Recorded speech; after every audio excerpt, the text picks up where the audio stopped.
May 27th, 2021 meeting of the Burlington Conservation Commission to order. Pursuant to Governor Baker's March 12th, 2020 order suspending certain provisions of the open meeting law and the governor's March 15th order imposing strict limitations on the number of people that may gather in one place. This meeting of the Town of Burlington's Conservation Commission is being conducted through remote participation. No in-person attendance of members of the public are permitted, but every effort will be made to ensure that the public can adequately access the proceedings as provided for in the order. A reminder that persons who would like to listen to or view this meeting have a number of options. You can tune into the BCAT Government Cable Access Channel, the BCAT Government Meetings Facebook Live feed, or you can join the meeting over the phone at 408-418-9388. It is meeting number 173-596-3961, and this information is available on our agenda on the town's calendar for the Conservation Commission as well. To join the WebEx live video conference, please click on the link on the Conservation Commission's meeting page or on the Town of Burlington's calendar agenda for the commission. Or go to webex.com, press join a meeting, enter the meeting number that I mentioned above that's on the screen now, and the password is there being televised, is being shared with you now. The new public hearings open tonight will not be closed as to allow comments from those who are unable to access or might be uncomfortable with this technology. Comments and concerns regarding public hearings should be emailed to conservation@burlington.org before the next meeting, which is to take place on June 10th, 2021. Okay. Next, I will call the roll call. And please signify if, when I call your name, by saying aye or present. Don Bernstein, he said he wasn't going to be here. He is not present. Commissioner Gail Lima. Here. Commissioner Indra Deb. Present. Commissioner Bill Boyven. Here. Commissioner Jennifer O'Riordan. Here.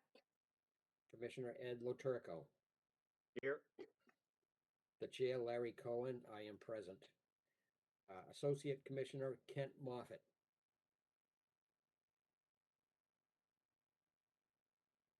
I guess he is absent as well. Conservation Administrator John Keeley. Here. Assistant Conservation Administrator Eileen Coleman. Here. All right. Okay, so I will, as we go through the items, I will ask whoever is here for this item on the agenda to introduce yourself and who you're affiliated with or where you live. And all votes will be by roll call. I'll have to call each individual name, which is the way it has to be done. The meeting is being recorded. As far as our agenda goes, we have a few items on the agenda that are not being heard tonight. Item number 6, which is a notice of intent. It's a continued public hearing, 59 and 61 Middlesex Turnpike, Noria Energy Corporation. It is to demolish a gas station, convenience store, and restaurant building and construct new gas station and a convenience store. And it has a DEP file number 122657. 59 and 61 Middlesex Turnpike is going to be, they are requested to be continued to June 10th. We will ask for a vote by the commission to continue these things in a minute. Items number 8, 9, and 10. Number 8 is a continued public hearing for the Redmond Street roadway requested by Somerset Realty. It is to construct a new road and stream crossing, DEP file number 122-646. At the continued public hearing, notice of intent for Redmond Street by Somerset Realty. It's to construct a new single-family dwelling, DEP number 122-645. And the continued public hearing for number 5 Redmond Street by Somerset Realty Trust. It's construct a new single-family dwelling, DEP file number 122-644. All 3 of those items they have requested to be continued to June 10th, 2021 of our meeting. So with that, for item number 6, could I have a motion from the commission to continue 59 and 61 Middlesex Turnpike to June 10th. Gail, so moved. Second, Second, Ed. Second. all right. Gail, how do you vote? Yes. Indra, Yes. Bill, Yes. Jennifer, Yes. Ed? Yes. The chair votes yes by a vote of 6-0. It's unanimous. 59 and 61 Middlesex Turnpike is continued to our meeting of June 10th. The next three, I'd entertain a motion for all three to continue the Redmond Street roadway. The number 4 Redmond Street and number 5 Redmond Street, the continued public hearings of all three to be continued until June 10th, 2021. So moved, Bill. Second, Second, Gail. all right, Gail, how do you vote? Yes. Indra, Yes. Bill, Yes. Jennifer, Yes, sorry. that's all right. Ed? Yes. The chair votes yes by a vote of 6-0. Redmond Street roadway, number 4 Redmond Street and number 5 Redmond Street is continued to the June 10th, 2021 meeting of the Burlington Conservation Commission. All right, now with all that out of the way, the next item after this roll call is citizens' time. Is there anybody online who would like to talk about something not on the agenda? We've reserved some time for things not on the agenda, if you'd like to bring up any topic whatsoever. Larry, I would just note that Kent has joined us post roll call. All right. Associate Commissioner Kent Moffett, you should say you were here. Here. Thank you. Okay, so the record shows that Kent Moffett is here as well now. All right, so since hearing no further anyone for citizens' time, the record will show that there was nobody here to take advantage of citizens' time. Next is approval of minutes, May 13th. Could I have a motion? Well, first, are there any comments or discussions on the minutes of May 13th? No comment. No comment. All right, could I have a motion to approve the minutes of May 13th, 2021? So moved, Ed. Second? Second, Gail. All right, Gail, how do you vote? Yes. Indra? Abstain. Okay, Bill? Yes. Jennifer? Abstain. Okay, Ed? Yes. And the chair votes yes, so by a vote of 4-0-2, the minutes of May 13th, 2021 are approved. All right. Next on the agenda, we have item number 4A. Notices given that the Town of Burlington Conservation Commission will hold a virtual public meeting during which time a request for determination of applicability has been filed by Jose Vasquez. The commission will take information relating to the proposed installation of an above-ground pool within the 100-foot buffer zone to bordering vegetative wetlands. The property is located at 27 Skilton Lane in Burlington. The commission will thereafter issue a determination of applicability. The application is being heard under the State Wetlands Protection Act and Burlington Bylaw Article 14. And a copy of this application is available by emailing conservation@burlington.org. Okay, so is there somebody here representing 27 Skilton Lane? Yes, sir. My name is Jose on behalf of the Ambassador Pools. I feel like I butchered your name, sir. If I did, I'm sorry. Your last name. Oh, I'm sorry about that. It's Vasquez. Vasquez. Okay, got it. Thank you for correcting it. Okay. Anyways, you're here as our guest, so we let you go first. Would you like to say anything to summarize what you're proposing? Sure. To put it simple, it's an above-ground pool with an integrated deck and fence. Very popular above-ground pool in Massachusetts. We installed this pool in a lot of areas, and the deck is integrated to the pool itself with studs. So it's like a complete pool system with a fence around it, and it's going to be installed with a saltwater generator. So it'll be sensitive to the area. It won't be using a frogger or chlorinator to add harsh chemicals seasonally or periodically for the use of chlorine. Instead, it's going to use the method of electrolysis to convert the salt to chlorine to be extra careful with the surrounding environment there, and of course to give them a saltwater pool. Okay, very good. Thank you. All right, John or Eileen, do you have some comments relative to the resource areas involved?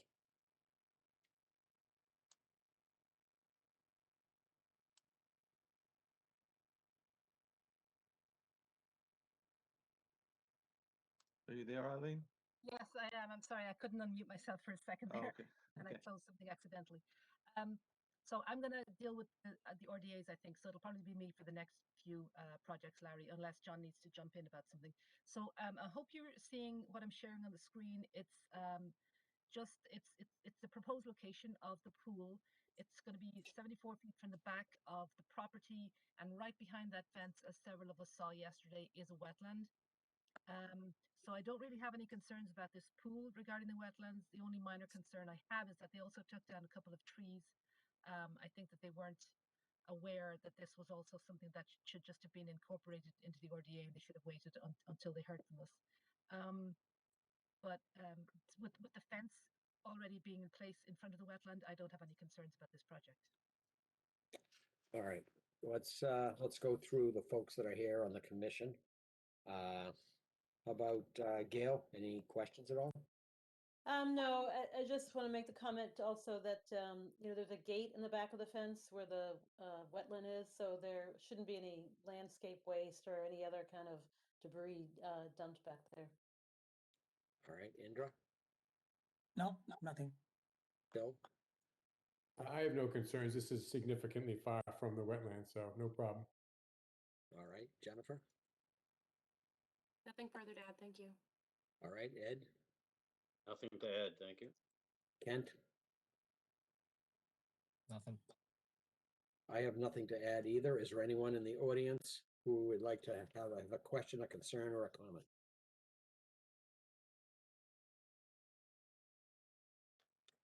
All right, sir, then we have a draft of a negative conditional determination to quickly review, go over it with you, and then the commission will take a vote, and you'll be on your way. Okay, so the applicant was Jose Vasquez, who is the pool person, but the property owners, sorry, pool person, I don't know what your title is, Jose, but the homeowners are Richard and Michelle Grossman. The plans that they submitted were the specs for the 16 by 24-foot pool and the mortgage inspection plan with the location sketched on it pretty much approximately to scale. The applicant proposed to install a 16 by 24, but I'll remove the word diameter, sorry, above ground pool and existing lawn in the background of the property. 2 trees were also removed prior to receiving a determination to accommodate the pool and a shed. The work was located within the 100-foot buffer zone to bordering vegetated wetlands. The pool was approximately 85 feet from the BVW, and one of the trees removed was approximately 30 feet from the wetland. The Commission is voting to issue a negative determination. This decision is only for the work described as above, and anything else would require a separate filing. All construction, demolition materials, and excavated soil shall be disposed of off-site legally. No stockpiling of soil or other materials within the wetland. No tracking of sediments onto public roadways shall be allowed, and roadways must be cleaned if sediment is tracked onto them. And there should be no significant filling or grading of the property under this decision. This project must not affect the drainage on site or increase the rate of runoff to a neighboring property. Debris, sediment, lawn clippings, and landscape materials should not be dumped in the vegetated wetlands. So that was Gail's concern with the gateway. Pesticides, herbicides, fungicides should not be used within wetlands or within 100 feet of wetlands. And the property owner shall be responsible for adhering to the conditions contained herein. We included that specifically because Jose was the applicant rather than Mr. Grossman. All right, so Mr. Vasquez, do you have any questions about what you've heard? I do not have any questions, sir. I have pulled a couple of similar permits, so I know about the process. I can imagine that the owner will have to bring a copy of this down to the Registry of Deeds and wait through the appeal period prior to starting the project, and we will notify the city of the project before we begin, and also be very sensitive to the area with the soil that's going to be removed and relocated or taken out completely from the property. Right, Actually, Eileen, they don't have to record he doesn't have to record a determination, but there is technically a 10-day appeal period once we issue the determination, which will be next Wednesday. But if they may proceed at their own risk. Great. Thank you very much, Eileen. all right, so let's, the commissioners, do you have any of the commissioners that are online? Or associate commissioners, I should say as well. Do you have any comments on this decision? Nope. All right, could I have a motion to issue a negative conditional determination as it was read for the project at 27 Skilton Lane for the installation of an above-ground pool under Burlington Bylaw Article 14 in the State Wetlands Protection Act? So moved. Indra. Second, Jennifer. All right, Gail, how do you vote? Yes. Indra? Yes. Bill? Yes. Jennifer? Yes. Ed? Yes. The chair votes yes by a vote of 6-0-0. The project at 27 Skilton Lane is approved. Good luck, sir. Thank you very much. You're welcome. Thank you, everyone. Take care. Have a good night. You as well. Thank you. All right, so next is item 4B. Notice is given that the Town of Burlington Conservation Commission will hold a virtual public meeting through the WebEx software.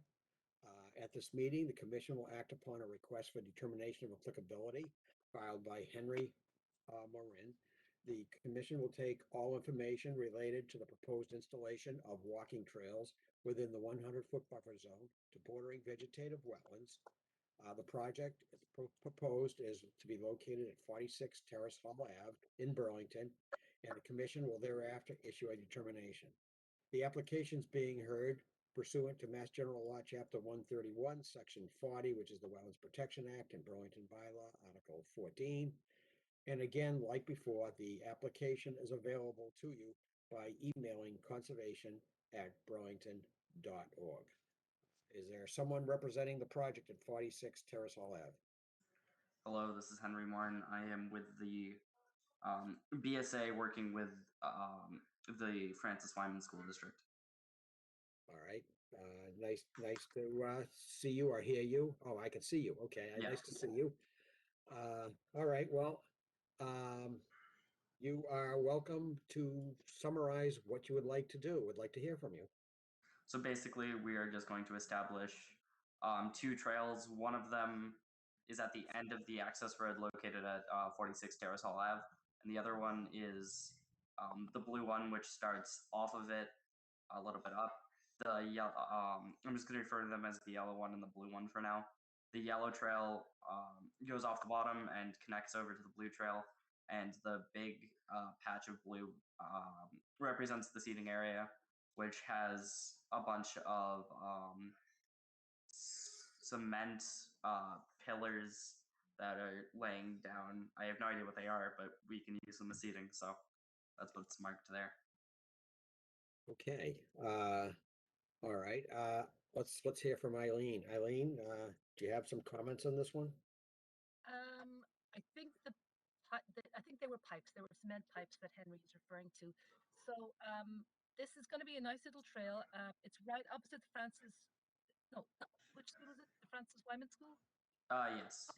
Yes, I'm sorry, Francis Wyman School. So this was brought to our attention by one of the science center teachers, and she has the teachers bring the kids out onto these trails. So we thought it would be a great feature.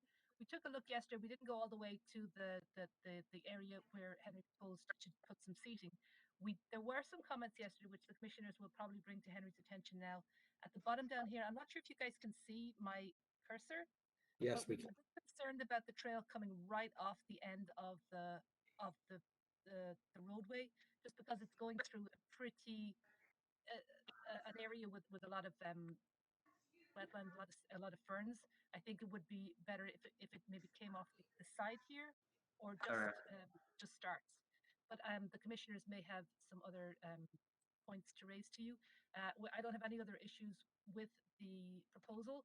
At points here, it does come very close to, if not maybe just hitting the edge of wetland, but I'm not concerned about it because this is going to be a very low impact project. It's just going to be like a handmade trail. He's not proposing any boardwalks.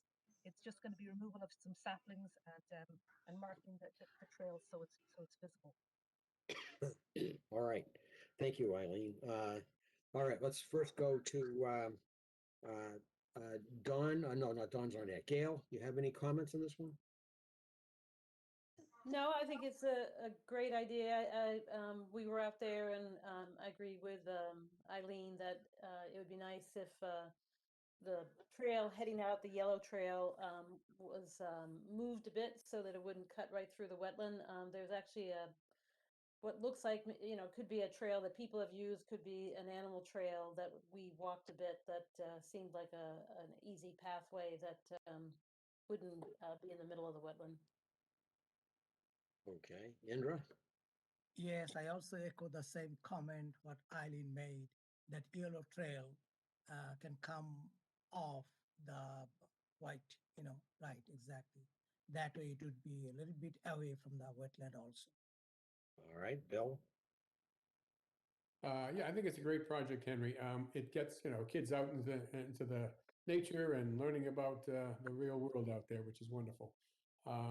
What do you plan to do with the material that you do cut, the saplings or whatever you have to cut to make your trail? The main plan was to just deposit it on the sides of the trail, and anything big enough that is of concern, we would most likely move further away from the trail site and deposit it somewhere else. There is one tree that would likely have to be cut down with chainsaws, so that we were thinking about potentially using that as seating. So it would be deposited either somewhere along the yellow path or in the already established seating area over on the blue path, and we can use that as seating. But that was the main plan.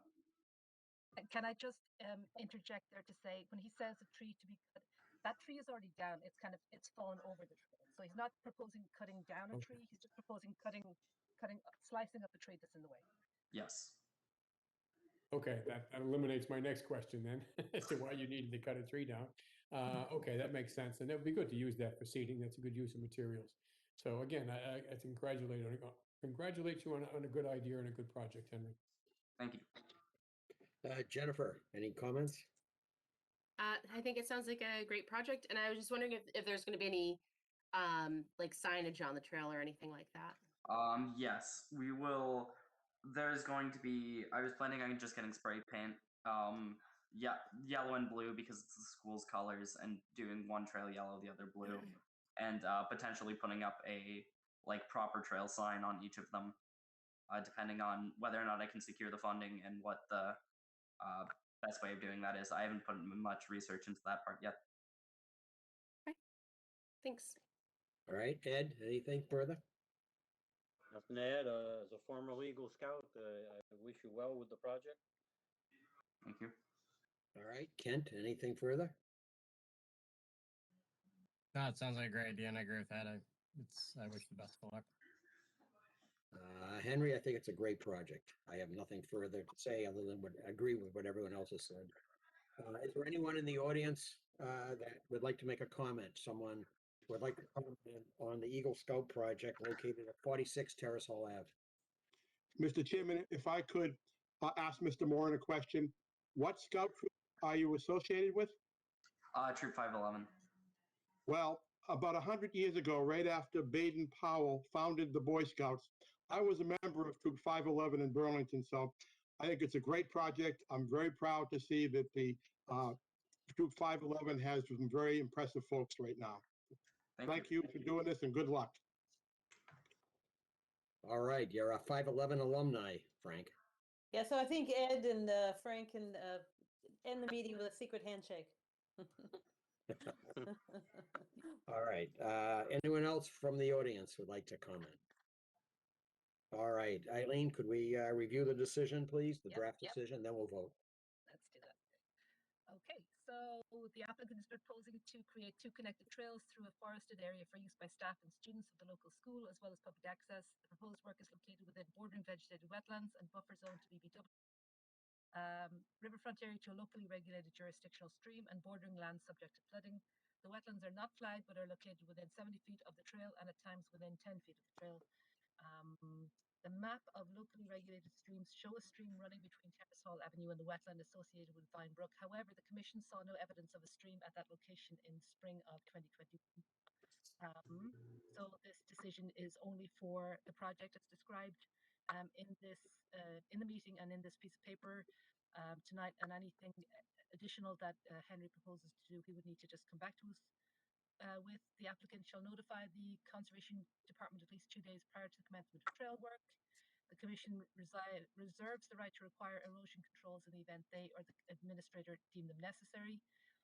Members of the commission or their agents should have the right to enter upon and inspect the trail as it's going along, and any non-compliance shall be deemed a violation of Wetlands Protection Act. It's a very simple one because we don't believe erosion controls are going to be necessary in this case. All right, any further comment by the commission?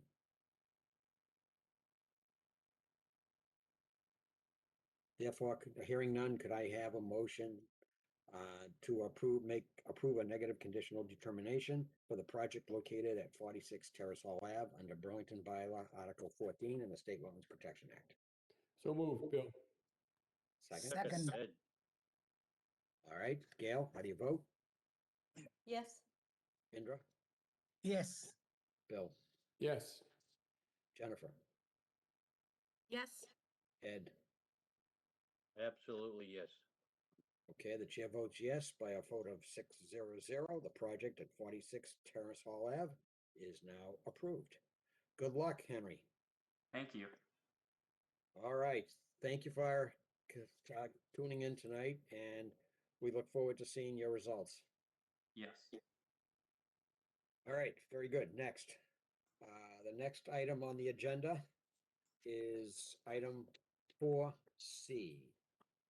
Okay, notice is given that the Town of Burlington Conservation Commission will hold a virtual public meeting, during which time we'll act upon a request for determination filed by Ki Cheng Yu. The commission will take all information related to the proposed installation of drainage pipes within the 100-foot buffer zone to bordering vegetative wetland at 3 Arnold Terrace. The commission will thereafter issue a determination. The application is being heard under the State Wetlands Protection Act and Burlington Bylaw Article 14. And you can get information on this application by emailing conservation@burlington.org. All right, so is there someone here for 3 Arnold Terrace?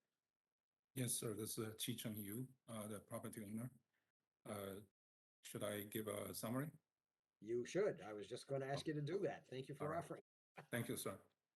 So basically, this year I did discover that there's a water coming into my basement, and the amount is actually increasing. There was all damage from the past years from the state, but this year is getting worse, and that's why I noticed it. And in the winter, actually, if you look at this plot, there's actually standing water on the backside of the house, at late winter, early spring. So I consulted a few contractors regarding what can be done. Right now, basically, I feel that the proper thing to do is putting French drain mainly along the backside of the property, very, very close to the deck and the patio area as drawn here. Then continue on the side of the house, the left side of the house, to the front yard. Actually, there's a little bit of a change. Right now, I guess the plan is that the entire pipe will be will be perforated and wrapped in stone and fabric. So once it turns the corner toward the side of the house, it could start dispersing that water Then when it comes to the front, it turns to the right-hand side, either into a existing filtration system or continue as is along the front of the property. Of course, it has to be away from the public land. It has to be staying in the lot. Basically, we expect that the water will be dispersed along the way and to solve this wet basement problem. That's why I respectfully ask the commissions to review the project and approve my request. Thank you. All right, thank you for that summary, sir. All right, Eileen, do you have some comments on this one?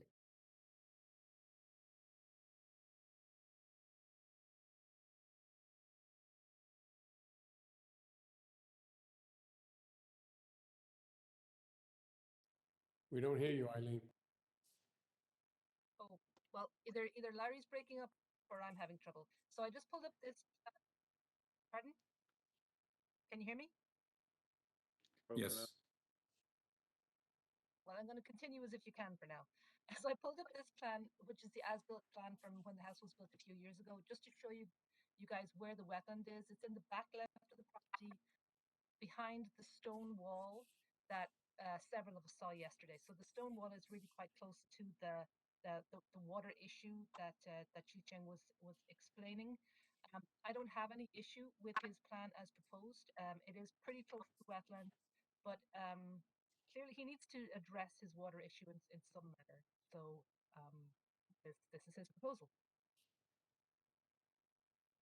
Thank you, Eileen. All right, so commissioners, let's go with Gail again. Any comments on this one?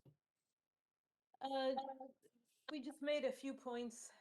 We were talking in the field that from the description of the plan to ensure that there's that kind of gravel on the downside of the pipe that goes across the front, so it won't spill out to the street to catch anything that's not infiltrated into the ground. But that's about it for me. All right, Indra? So where the water is going from the back, from the rear of Oh. the house? So you're asking where the water will be going Correct. with this project, sir? Mhm. Okay, so if Eileen can show that plot again. So this pipe is a perforated pipe with a stone and fabric around it. Actually, Yes. the stone on the top will be planned to have a total depth of 4 feet. So on the back side, the water will be collected by the pipe because it's perforated where the water comes from.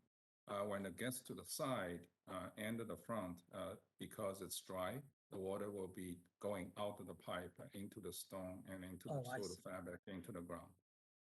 Okay. And you said the pipe should be at what depth? 4 feet deep? On the back side of the house, it's between 4 and 4.5 And feet the front? from the surface of the ground. And at the front? At the front, it will be very close to the surface, to the ground surface, because so basically, yeah, that is the plan. So it can be dispersed. Yeah. Okay, all right, thank you. Okay, Bill? Yes, thank you. Yeah, I think this should help your situation, Mr. Yu.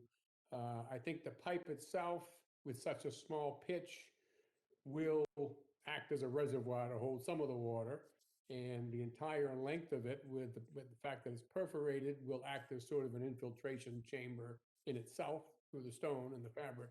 I have something similar along the side of my yard, and it's worked very well. So I think this will help. It's just, are you still going to attempt to connect it to the existing infiltration chamber? That is my first intention, so that will be the first choice. But so far, because I haven't really seen exactly how deep it is, but from the information I got from Eileen, that the filtration field is actually above the level of the pipe. So more likely than not, it's going to be not connected, but the run by itself. Okay. The other point you make, sir, is that the pipe itself being the wet reservoir. Actually, I also plan to putting empty pipes. Empty pipe means that the two end of pipe will be sealed.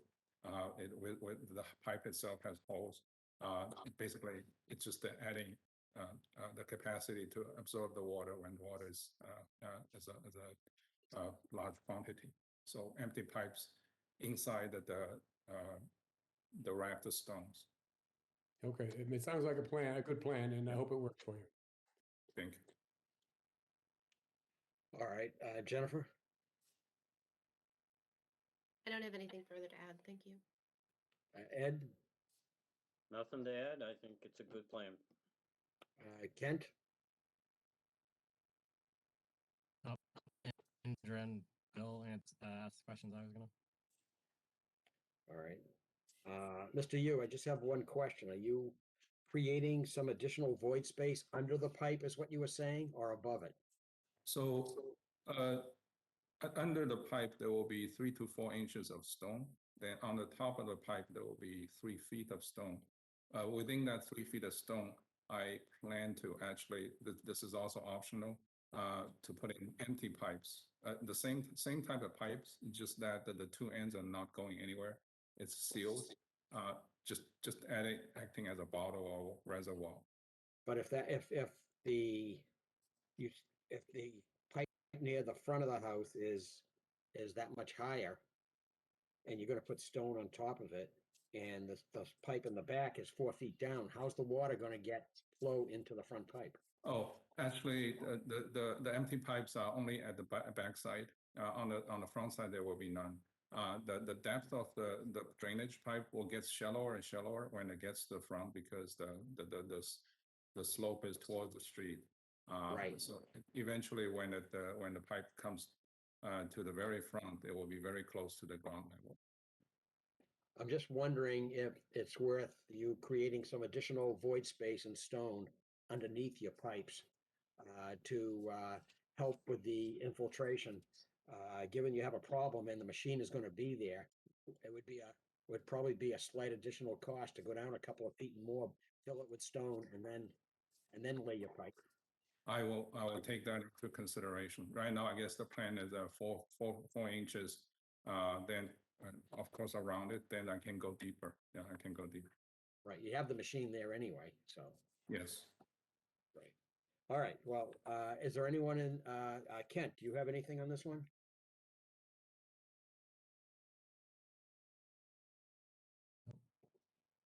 Kent? Your audio may not be on, I can't hear you. Oh, I said no. Oh, okay, thank you, all right. All right, is there anyone in the audience for this? This is the project, located at 3 Arnold Terrace.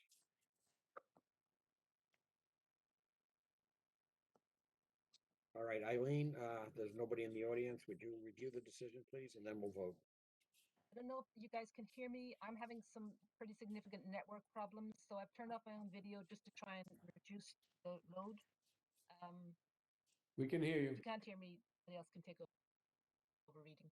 The applicant proposed to install a 4-inch perforated pipe behind the patio and forward along the left side of the house to connect to the existing infiltration field built to take the rooftop stormwater. The pipe would be in a stone-filled trench lined with filter fabric. Oh, 100-foot buffer zone to vegetated wetlands, and the trench for the pipe would be around 25 feet from BVW at its closest point. For the purpose of this filing, the Commission made no finding as to the exact boundaries of the resource areas. This says that the Commission is voting to issue a negative determination of applicability, and as with the other projects, this work is only only for work outlined in the project description. And if Chi-Ching proposes any other work, he should come back to the Conservation Department for permission.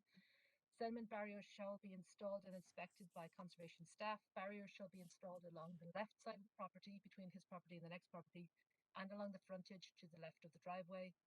Staked wattles or staked compost filter socks shall be used as sediment barriers on this site and shall be installed by hand. Any soil excavated during site work shall be removed off site, and no material should be deposited beyond the stone wall. There should be no stockpiling of soil or other materials within 50 feet of wetlands. No tracking of sediments onto public roadways shall be allowed, and if tracking occurs, that should be swept.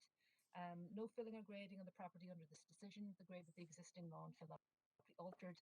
All existing drainage patterns shall be maintained. Debris and landscaping materials shall not be dumped in the vegetated wetlands.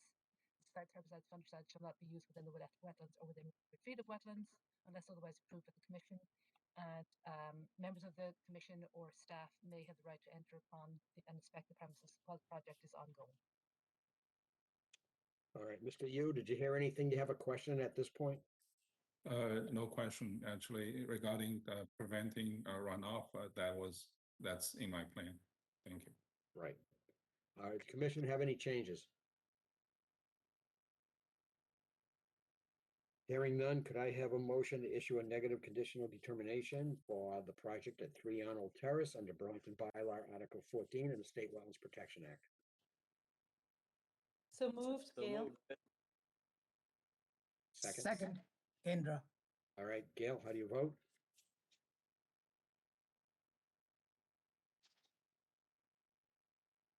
Gail?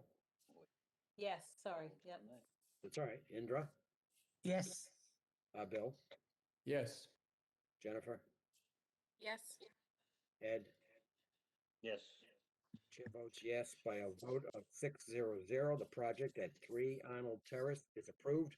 Mr. Yu, good luck with your project. Hope it solves the problem. Thank you, Chairman. Thank you, Commissioner, and thank you, Arlene, for your help. I appreciate this. Thank you. All right. Take care. Have a good night. Thank you. All right. Next, we have item 4D. Notice is given. The commission will hold a virtual public meeting, during which time we have a request for determination of applicability filed by Deborah Ann Goldberg. The commission will take all information related to the proposed site work associated with the demolition of a dwelling and construction of a new dwelling, some of which would be within the 100-foot buffer zone to bordering vegetative wetlands. The project is located at 35 Donald Drive. The commission, after hearing it, will thereafter issue a determination. The application is being heard pursuant to the State Wetlands Protection Act and Burlington Bylaw Article 14. Someone here for the project at 35 Donald? Yes, Greg Saab from ESS. All right, nice to see you, sir. You too. The floor is yours. Okay. Yeah, so we are proposing to remove the existing dwelling and build a new dwelling. That work's going to be outside the 100-foot buffer zone, but there is a lot of debris in the rear yard that needs to be removed. And there are a few down trees in the rear yard also that are all within the 100-foot buffer zone that need to be removed. And there's a shed that's fallen down that also needs to be removed. So the work within the buffer zone is going to be the removal of debris and cleaning up the lot in the back and removing the trees. The house is outside the buffer zone, and we are proposing a roof drain system. And after last night's meeting on site, we're going to add a 2-foot by 2-foot stone trench to the driveway and pitch the driveway towards the stone trench. Okay, That's it. very good. Thank you for the summary. All right, Eileen, do you have some comments on this one?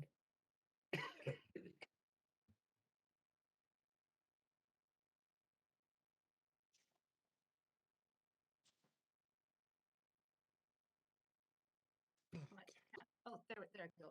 Sorry, I had to move location to see if my network connection would get any better. Do I have any comments? I'm sorry, I should have made this bigger, but I was trying to move to a different room.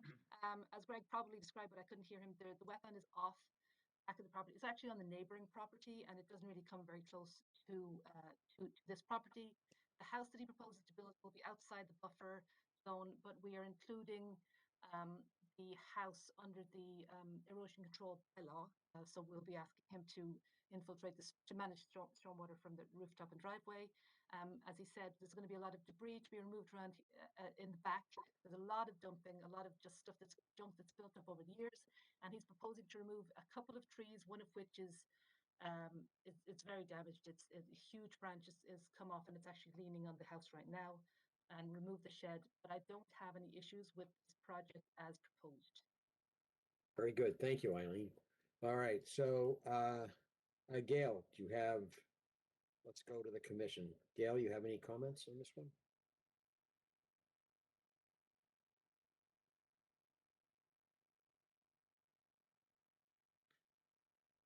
If Gail's having connection difficulty, we could go to him. Gail, we're not hearing you. No comments. All right, I heard that one. Okay, thank you. Indra, No, no comments. and Bill. From what we saw on site, I think the plan is a good one to clean up the back somewhat. There's no plan to clear cut or anything like that. It's going to protect the major trees that are there, which is good. Remove the damaged ones.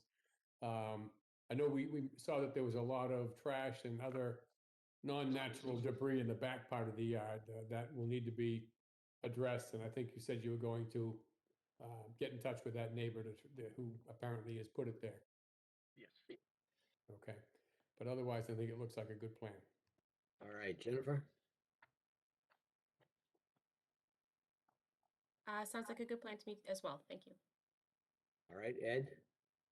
Well, you covered the cleanup in the back. That was my biggest issue too. All right, Kent. Yeah, just to clean up basically what Bill stated. So.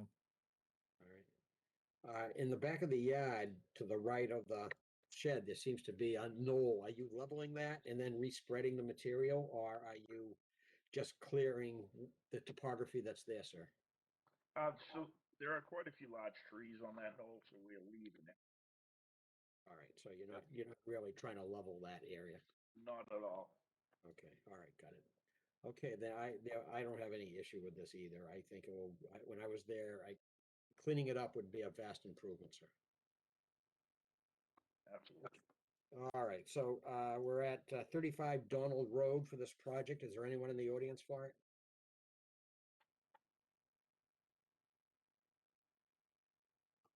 The record should show. I guess the answer is no.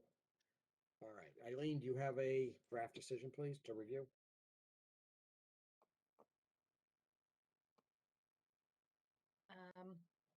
Okay, with my issue with my network, I couldn't download this one properly, so we're just going to do it right on the drive.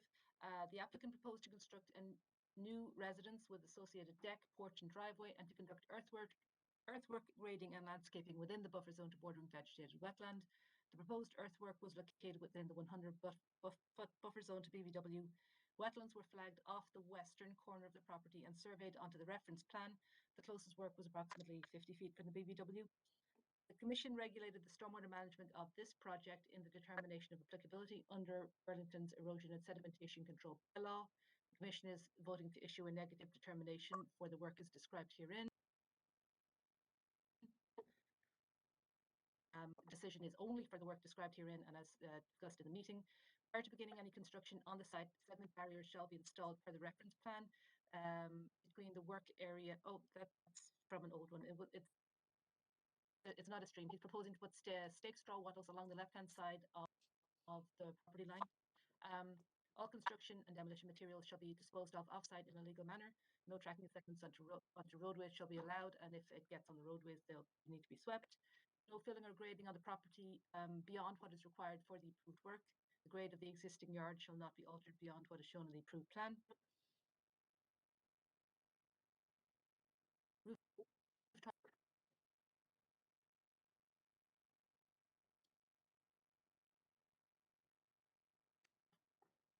Shall be in wells or infiltrators, if used, shall be appropriately sized with supporting calculations submitted to the Conservation Department. Before construction commences, the applicant shall update the site plan for 35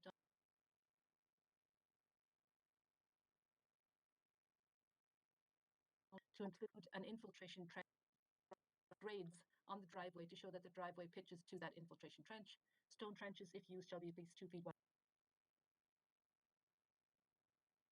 into herbicides, fungicides, W, and this determination gives the members of the commission or their agents permission to go on the site to just examine, investigate the processes during construction. Commission or staff shall not sign off on an occupancy permit until the following items have that. I mean, I know Mr. Sapp is familiar with these requirements. Yeah, even though you were partially breaking up, sir, did you catch most of that? Yes, yes, I have read it already, Okay, the draft. all right, We're good with it. Thank all you. right, all right. So, is there any comments by the commission? Any changes that they'd like to see? Okay, hearing none, could I have a motion to issue a negative conditional determination for the project at 35 Donald Drive under the Burlington Bylaw, Article 14 in the State Wetlands Protection Act? So moved, Is this Bill. Donald Drive or Donald Road? That's a good question. Road, Oh, Donald Road. the notice said Donald Drive, okay. All right. Okay, all right, so 35 Donald Drive, the motion should say 35 Donald Drive, negative conditional determination. Was there a second or a first? I moved it. Who seconded it? Second, Ed. All right, Gail, how do you vote? Yes, Indra, Yes, Bill, Yes. Jennifer, Yes. Ed? Yes. Okay, the chair also votes yes by a vote of 6-0-0. The project at 35 Donald Drive is approved. Good luck with your project, sir. Thank you. All right, you have a good evening. You too. Thank you. All right, next is item 5 on the agenda. It's a discussion of a minor engineering change, Van de Graaff roadway, determination of applicability. Let's see. It says discussion, so it's not a formal determination. Eileen or John? So this was a determination of applicability that was issued for the reconstruction of Van de Graaff roadway. So it was done under an RDA. They are here tonight for a different project, but they've requested to continue. They're trying to figure out a solution. There was more stuff underground than they anticipated, so they had trouble putting in the storm scepter that was designed and proposed to go in. I don't know, you guys are here to represent somebody else tonight, so I don't know if you want to discuss this Sure, I can jump in. or if we should just Martha, continue. it's, Yeah. I can just give a quick update and then maybe we can continue. It's up to you. Sure. Sure. Martha Valentino with BSC, and you know, as John mentioned, the roadway reconstruction is underway. There were some existing utilities in the way of the third storm scepter, the one closest to South Bedford Street. So we are exploring options to be able to relocate it or have a different configuration. So we thought we would have an answer by tonight, but we are still exploring options with the contractor and the team. All right, so is it, we don't want to rediscuss it, especially if the options are being developed as we speak. So perhaps the best thing to do is to simply continue. We'll have a motion to continue. All right, unless someone disagrees, could I have a motion to continue item number 5, which is a minor engineering change, Van de Graaff roadway, on a determination of applicability? so moved, so Indra. moved. Second. Second, Gail. All right, Gail, how do you vote on continuing to June 10th? Well, the motion should state June 10th. Yes, All right, Indra? Yes, All right, Bill? Yes. Jennifer? Yes. Ed? Yes. Kent? Oh, Kent's not, no, he's not voting on this. Okay, so, and the chair votes yes, so by a vote of 6-0-0, the discussion for minor engineering change for Van de Graaff roadway, which is a determination of applicability for the change, and will be continued to the meeting of June 10th. All right. Next, 6 was continued, which is 59 and 61 Middlesex Turnpike. We took care of that earlier. And let's see, the next thing we have is item number 7, which is a public hearing. I will open the public hearing by reading the notice. Notice is hereby given. The Town of Burlington Conservation Commission will hold a virtual public hearing during which time we'll take all information related to an erosion and sedimentation control permit application filed by the Nordblom Company. It is for the construction of a 270,000 square foot bioscience building with associated parking and site improvements at 15, 25, 35, 45, and 95 Network Drive in Burlington. The application is being heard pursuant to Burlington Bylaw Article 14, Section 6. The commission will review all information relative to this application and thereafter may issue an erosion and sedimentation control permit for this proposed activity. The application is available for public review by emailing conservation@conservation.org. And there is also a link on the Conservation Commission webpage for the materials to be viewed there as well. All right, so is there some folks representing this project for Network Drive? Sure. So good evening. I'm going to turn this over, Frank DePietro of the BSC Group. I'm going to turn this over to my very esteemed and highly competent associate colleague, Marissa Valentino. Thank you, Frank. Yes, I'm Marissa Valentino from BSC again. I'm going to share the presentation. Give me one moment, please.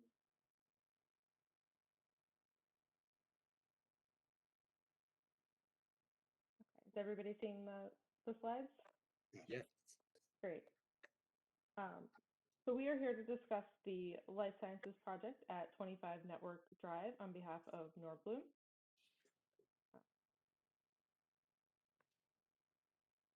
This is the team behind the project. As I mentioned, Nordblom, their capital partner, as well as other consultants. Just to orient you, the site is located at Network Drive, which is between Middlesex Turnpike and Route 3, just to the north of Wegmans and the other amenities at 3rd Avenue. This plan is a landscape rendering of the proposed improvements. At the center of the screen, you're seeing the new building at 25. And then to the left or to the east is building 35 and 95. These are existing buildings, along with building 15, which is also existing. The improvements are centered, the majority of the improvements are centered around the 25 Network Drive building, which would be a new building, surface parking, utility upgrades, landscaping, stormwater management. There are some improvements off-site, which is why you're seeing this plan, which include upgrades to this ring road, which brings it to a new T intersection, as well as creates a boulevard for the project. So this is a zoomed in version of the new building at 25. It is a 2-story building built into the existing topography. It's up to 270,000 square feet. It's comprised of GMP, lab, and office, so it's sort of a mixed-use building. A faint line that you're seeing down the center of this building splits the 2 phases. These may be built at the same time, but they will be 2 separate users. So they will each have their own utilities, their own entrances on both the north and south side of the building, as well as loading docks. The function as independent.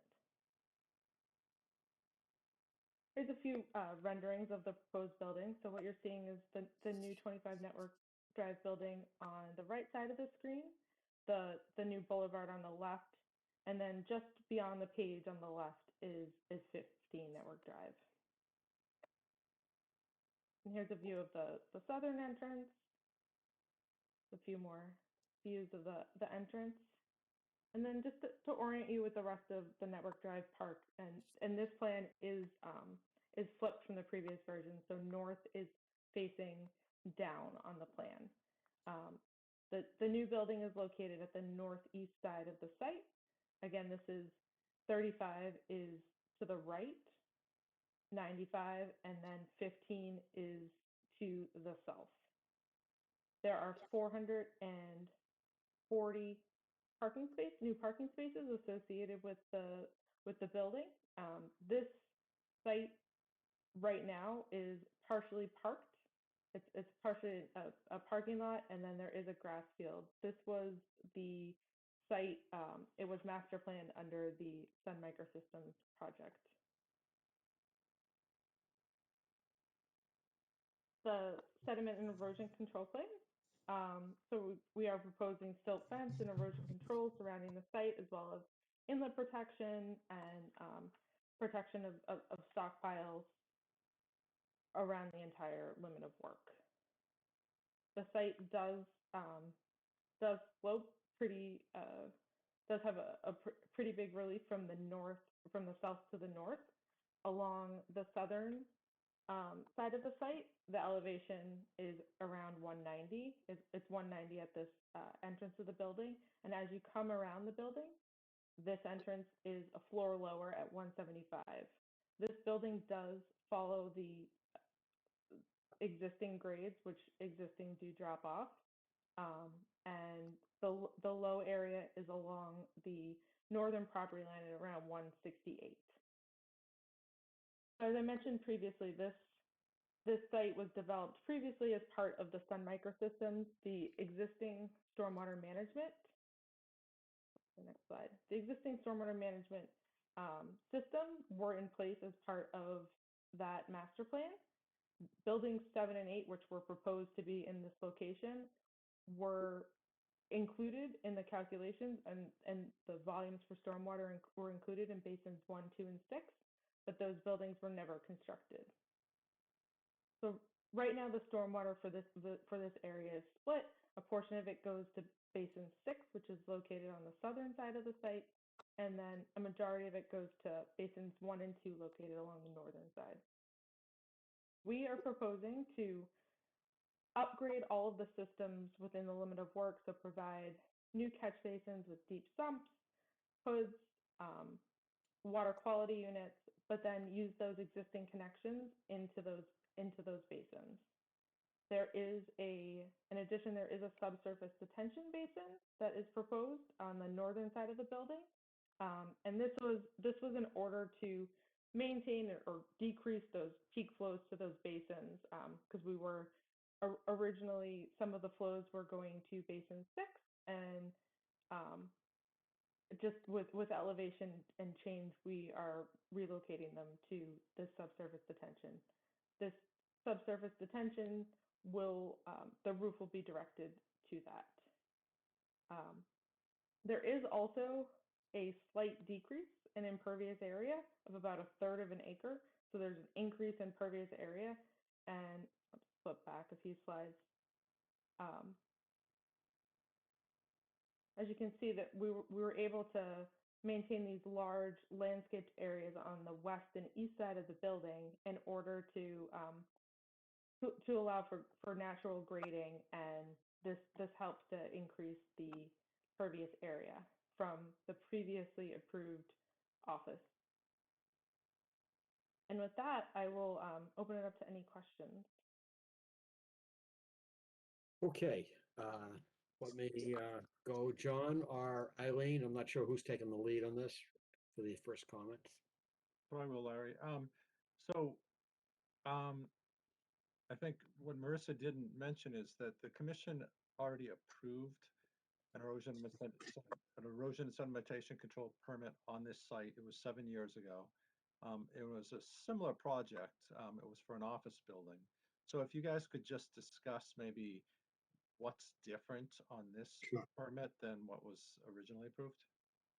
Sure. If you don't mind, I was involved in that permitting. So the project that was approved in 2014 was for up to 270,000 square foot office. The building was higher, it was 4 stories. It had a slightly smaller footprint, but it required additional parking. So the office was parked at a parking ratio of 3.3 spaces per thousand, which required 810 parking spaces Less than 100 or so were under the building. Most of them are on the surface. The current project, which again may be less, but it's got a bigger footprint because of it's going to be a bioscience. Lower level will be a manufacturing type facility. The upper two levels will be office lab space. Has a wider, bigger footprint, and maybe less, but will be no less than the 270,000 square feet. But the bioscience facility is parked at a 2.5 parking ratio, which means all we needed was 440 parking spaces. So that decrease in impervious surface is a direct result of the less number of folks there needing less parking spaces. The previous project in 2014 had a similar, we picked up the runoff from the building and the roof, put it into an underground detention system, and then discharged it down to essentially basin one. We were utilizing the existing driveway that runs along the northerly side of building 15. That was the former Palomar building. So if you looked at the new plan, what the design intent is to basically make that old driveway that had a whole bunch of connections or cuts into the parking lot, a boulevard with much fewer of the interconnecting parking. And what we ended up doing was, again, add a little bit more green space, wider areas, sidewalk, pedestrian connections along on the current plan that were shown back in the 2014 plan. And then I think the other item that we did at that point in time is we had stormwater improvements put in, water quality units. We're doing the same thing here, but it was really limited to the 25 Network Drive site because we weren't impacting more of the site. Here, we were modifying a portion of the 15 Network Drive site. We're actually adding, that system was put in before water quality units were required. We're putting 2 water quality units in that drainage area, so increasing the removal of the TSS for that location. And where we're modifying, we're putting in basically new deep sump footed catch basins that tie into, all the new stuff ties into a stormwater quality unit. Thanks, Frank. And I think most of the commissioners know, but could you just explain why you're not infiltrating? Sure. So, and we actually have new evidence as of yesterday. The concern we had was the presence of ledge underneath the site. And Monday, Tuesday of this week, the geotech folks did some test pits on the property. And so the original site, which was somewhat undeveloped, they had trails and things to drive tanks and other stuff on way back when, before Sun was there. That area was ledge and it was basically blasted down. They buried a good amount of that blasted ledge in this area. They sort of smoothed it off a bit. So we haven't seen the final test pits, but they hit ledge at some depth below the surface. But most of the test pits that I saw information on contain blasted ledge. So really, it's not something that would be able to be infiltrated. And then the second piece, if you remember, there's a relatively steep 2-to-1 slope on the northerly side of the site going down into that basin one. A portion of that is riprap. And there are real concerns if we try to do infiltration, it would break out on that slope and potentially compromise that slope. So with the detention we have, we're not increasing the peak flow down into that basin one. We're maintaining the original design intent of the Sun Microsystems project. And we're not going to be able to do, because of the ledge and the blasted ledge, any kind of infiltration that would be effective. Thanks, Frank. So, and one final question, Larry. So have you guys inspected and evaluated the basins that were constructed originally as part of this master plan? And we have not. Okay, so I mean, I think since they're where all this water is basically going, that there should be some sort of evaluation. I don't know if they've been maintained. Nordblum does a good job about giving us reports about their maintenance, but they weren't the owners of this for most of the years that it's existed. So. Right. I mean, my recollection is the previous sedimentation erosion control permit had a requirement that there'd be an as-built plan and evaluation of the basin submitted to the commission, and that had there been sediment in there, we would discuss with the staff how to clean that up or reestablish that original approved volume. I think one thing we haven't done, we didn't want to put the cart before the horse. We have a letter, we will be submitting a formal letter to the commission requesting the original current existing sedimentation erosion control permit be rescinded, or however you do that, upon the receipt of the new, or just prior to issuing the new permit. So there's not two erosion control permits on the same property. Right. So FYI for the commission, unlike orders and conditions, they don't expire. Our erosion permits don't expire. Okay. Anything further, John? That's it. Thank you. All right, let's, this is an erosion and sedimentation control permit, so questions about preventing erosion. There was a 175-page document. I'd like to tell you I printed every page, but that would be a lie. I did not. I have looked at it. Maybe some of the other commissioners have glanced through it as well.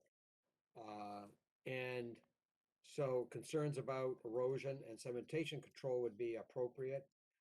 Concerns about water quality, discharge, and so forth would also, from the project, would also be appropriate.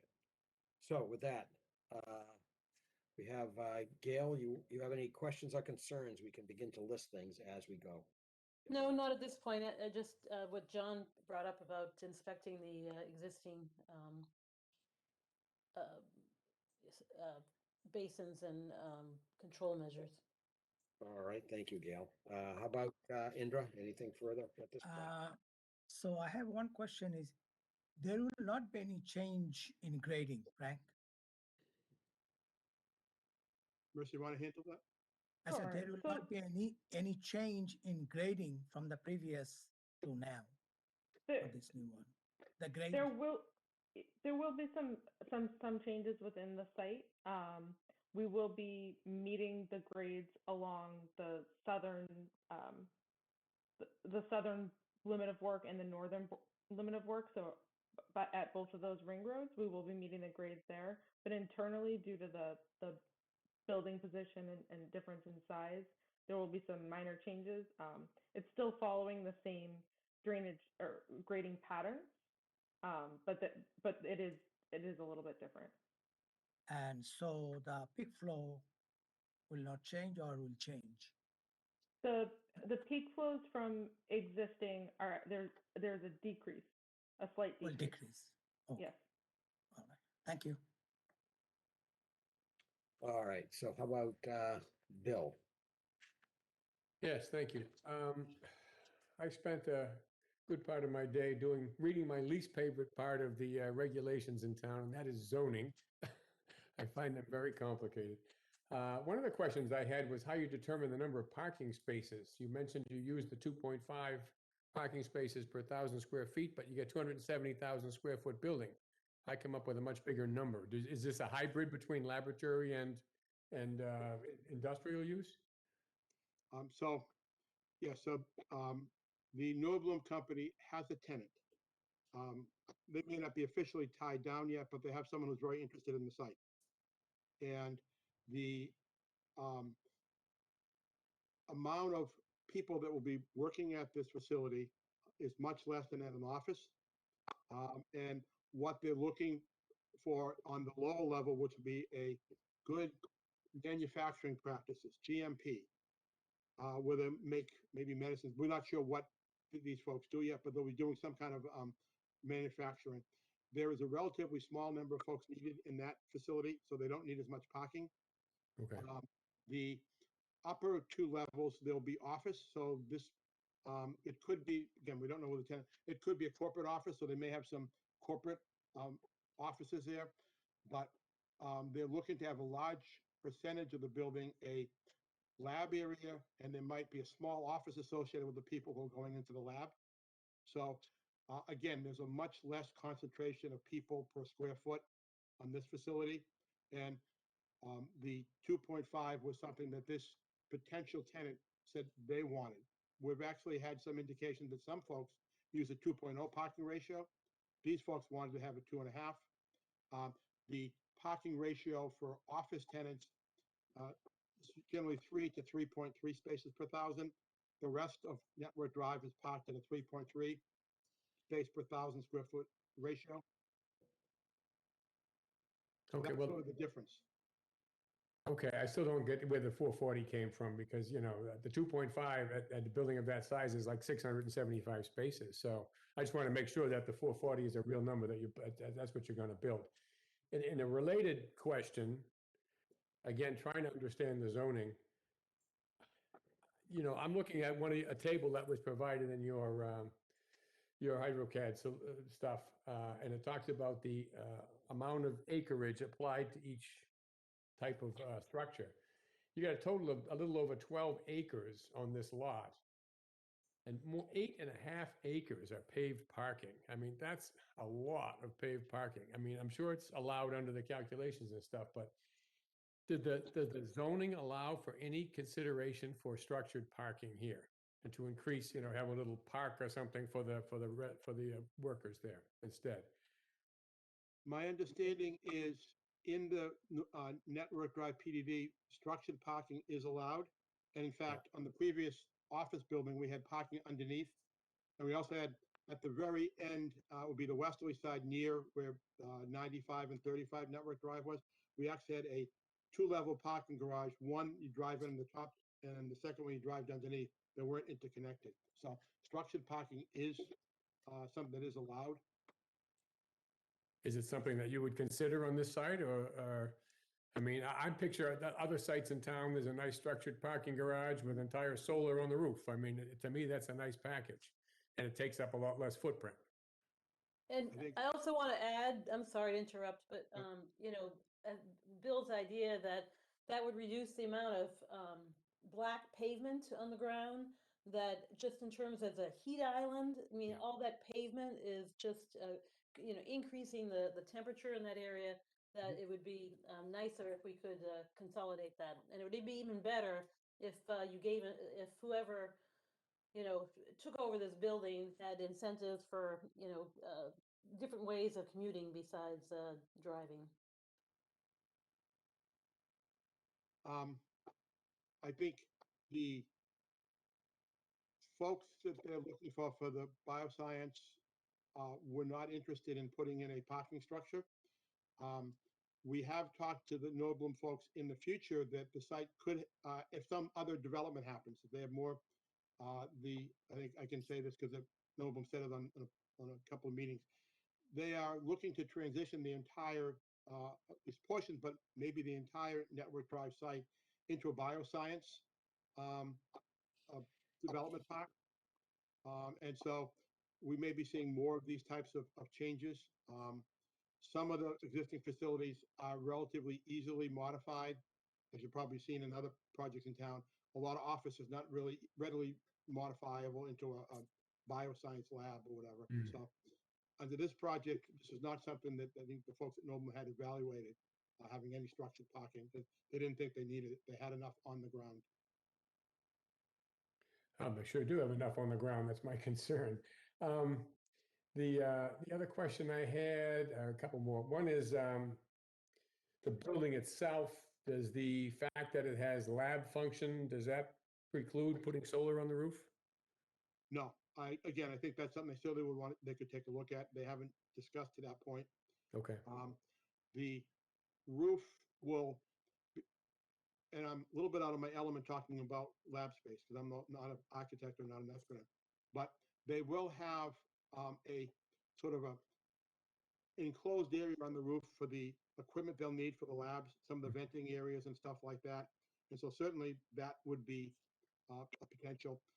The upper level is not, that lab area equipment is not going to be the entire roof. It's going to be whatever the tenant needs or whatever the two tenants need, one for each side. So certainly there's space there. There may also be space on some of the lower levels. The lower level of GMP is going to be a full area. There'll be another level above that that may have the equipment for the GMP. Again, whatever the circulation or vents and stuff like that. Mhm.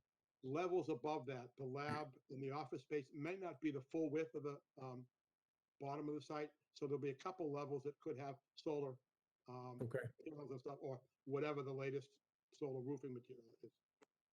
okay. I would certainly strongly encourage that. Mhm. Last question I had relates to those basins. They're open air basins, but they're like bioretention basins. Is that what they are, or? Right, they're open air basins. I am pretty sure they weren't designed as bioretention. I think they were just strictly detention basins back Okay. in the 90s and 2000s, early 2000 when they were approved and designed. So the intent is the water sits there and infiltrates into the ground, or is it? There are there is some infiltration, Yeah. but there are outlets that essentially tie into and go across Middlesex Turnpike into that large wetland area that is conservation land at this point in time. Okay, it would make sense to put some plants in there to try to digest some whatever's dissolved in the water that sits there. Mhm. Again, and There are plants in it. There's plenty of, there are plants in there. there will be plants in it. Okay, There so are. it's- No, does they have already some- exist. There already are. Okay, I didn't get a chance to look at those today. Those are the questions that I had. Thank you. All right, Jennifer.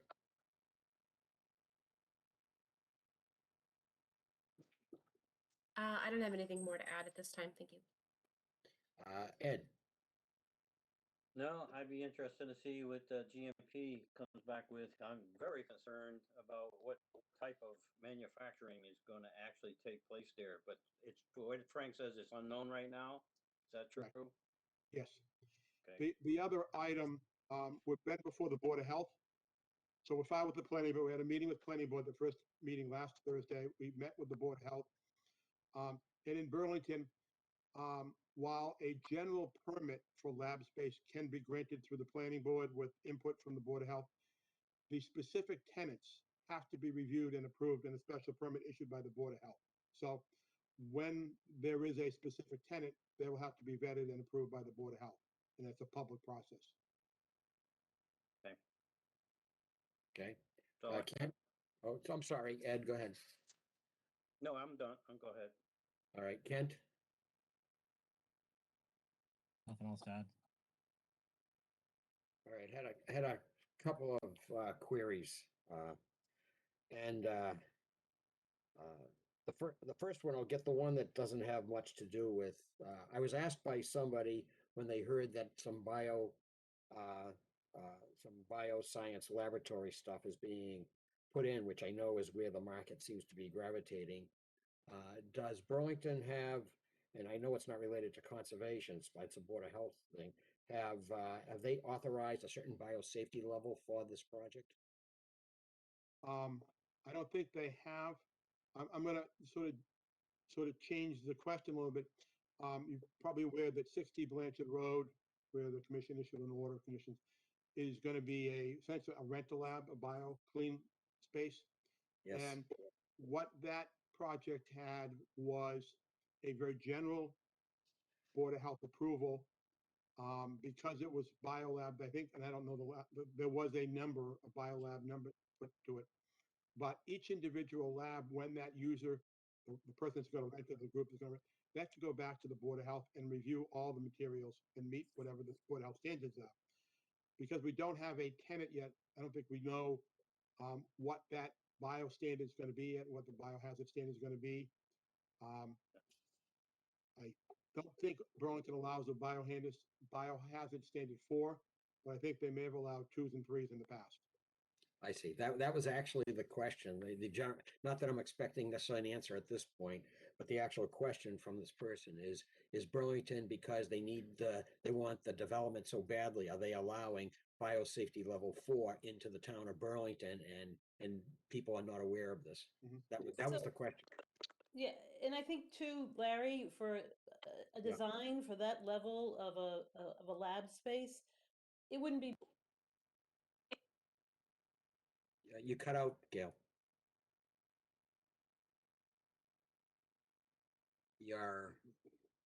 I think you're muted, Gail. Oh, okay, sorry about that. I was going to say that, a level 4 lab that would be a lab that would be built for that purpose. It wouldn't be something built on spec and, here's a biolab building, come on and move in. There'd be certain things that are required that you wouldn't have just in the general lab space. Okay, well, yeah, I mean, as you know, you hear these things about biosafety levels, and of course, biosafety level 4 is a pretty scary proposition. Yes, but, it's scary for people that aren't trained to work in it. Okay. We'll move on. Because you're talking about a question from a layperson, obviously. Okay. Next is Frank or Marissa. Is some of the ultimate discharge going across Network Drive to the wetlands on the other side of that fence at all?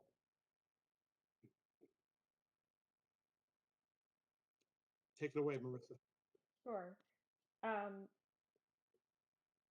Yes. Short answer, yes. I'm just pulling up to kind of share the plan.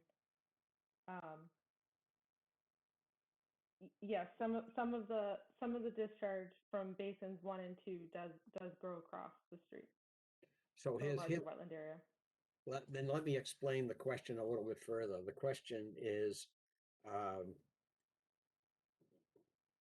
with the changes being proposed, have you looked at the condition of the wetland?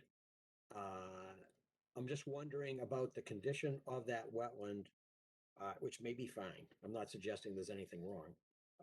Whether the amount of water going to that wetland for hydrology purposes appears to be sufficient. This is the time of year when you would look at that, and during the time when you're designing your sub-catch basins, and that kind of an issue of hydrology could be corrected. So that's where the question is going. Sure. Go ahead. We haven't taken a look specifically at the wetlands for that issue. What we did take a look at is the previous design for both the sun microsystems when these basins were originally designed, as well as the office, and the discharge areas to the basins, and we made sure that the runoff that was going to those basins, the peak flows was less. Right. In this proposed project. I'd assume that you would attenuate the peak flows. I do get that. I'm just wondering whether we could impose upon you to have one of your professionals take a look at the wetlands and whether the total volume of water needs to be adjusted based on what you see. I'm not suggesting there is a problem, but it would be nice to take this opportunity if you would agree to do that. Sure. We certainly can have one of our folks take a look at that and provide some input. Okay. I don't know if that's something you'd want to have. I'm not going to volunteer your staff, but if that's something you may want to have the staff coordinate, that's Right. Doing. Right. I assume John would want to know when your professional was going out, and the staff may choose to join you. John, you can chime in here if you want. Okay, that's fine with me. Just let me know. Okay, we will do that. That's easy. And then the next is, I notice in the discussion of the project, I think it's in the project description or the stormwater summary, a lot of the sentence structure talks about phase 1, 2, and 3. I wasn't clear whether the phase 1, 2, and 3 is part of your project as proposed or part of the original phased project for Network Drive. Sure. So I think phase 1, 2, and 3 in that discussion were part of the original phases for under sun microsystems. So phase 3 that we were referring to was buildings 7 and 8, which were supposed to be constructed in the same area as 25 Network Drive, but then were never constructed. This project also has a phase 1 and 2. We at this point it's unclear, but they may be constructing all of the site work at once. But the building does have phase 1 and 2. So phase one would be the 25 Network Drive work and any work associated. So if they're improving the existing driveway to be a boulevard, that work would be done for 25 Network Drive. The driveway that goes down from that intersection tying to 35, that work would be done as part of the 25 Network Drive.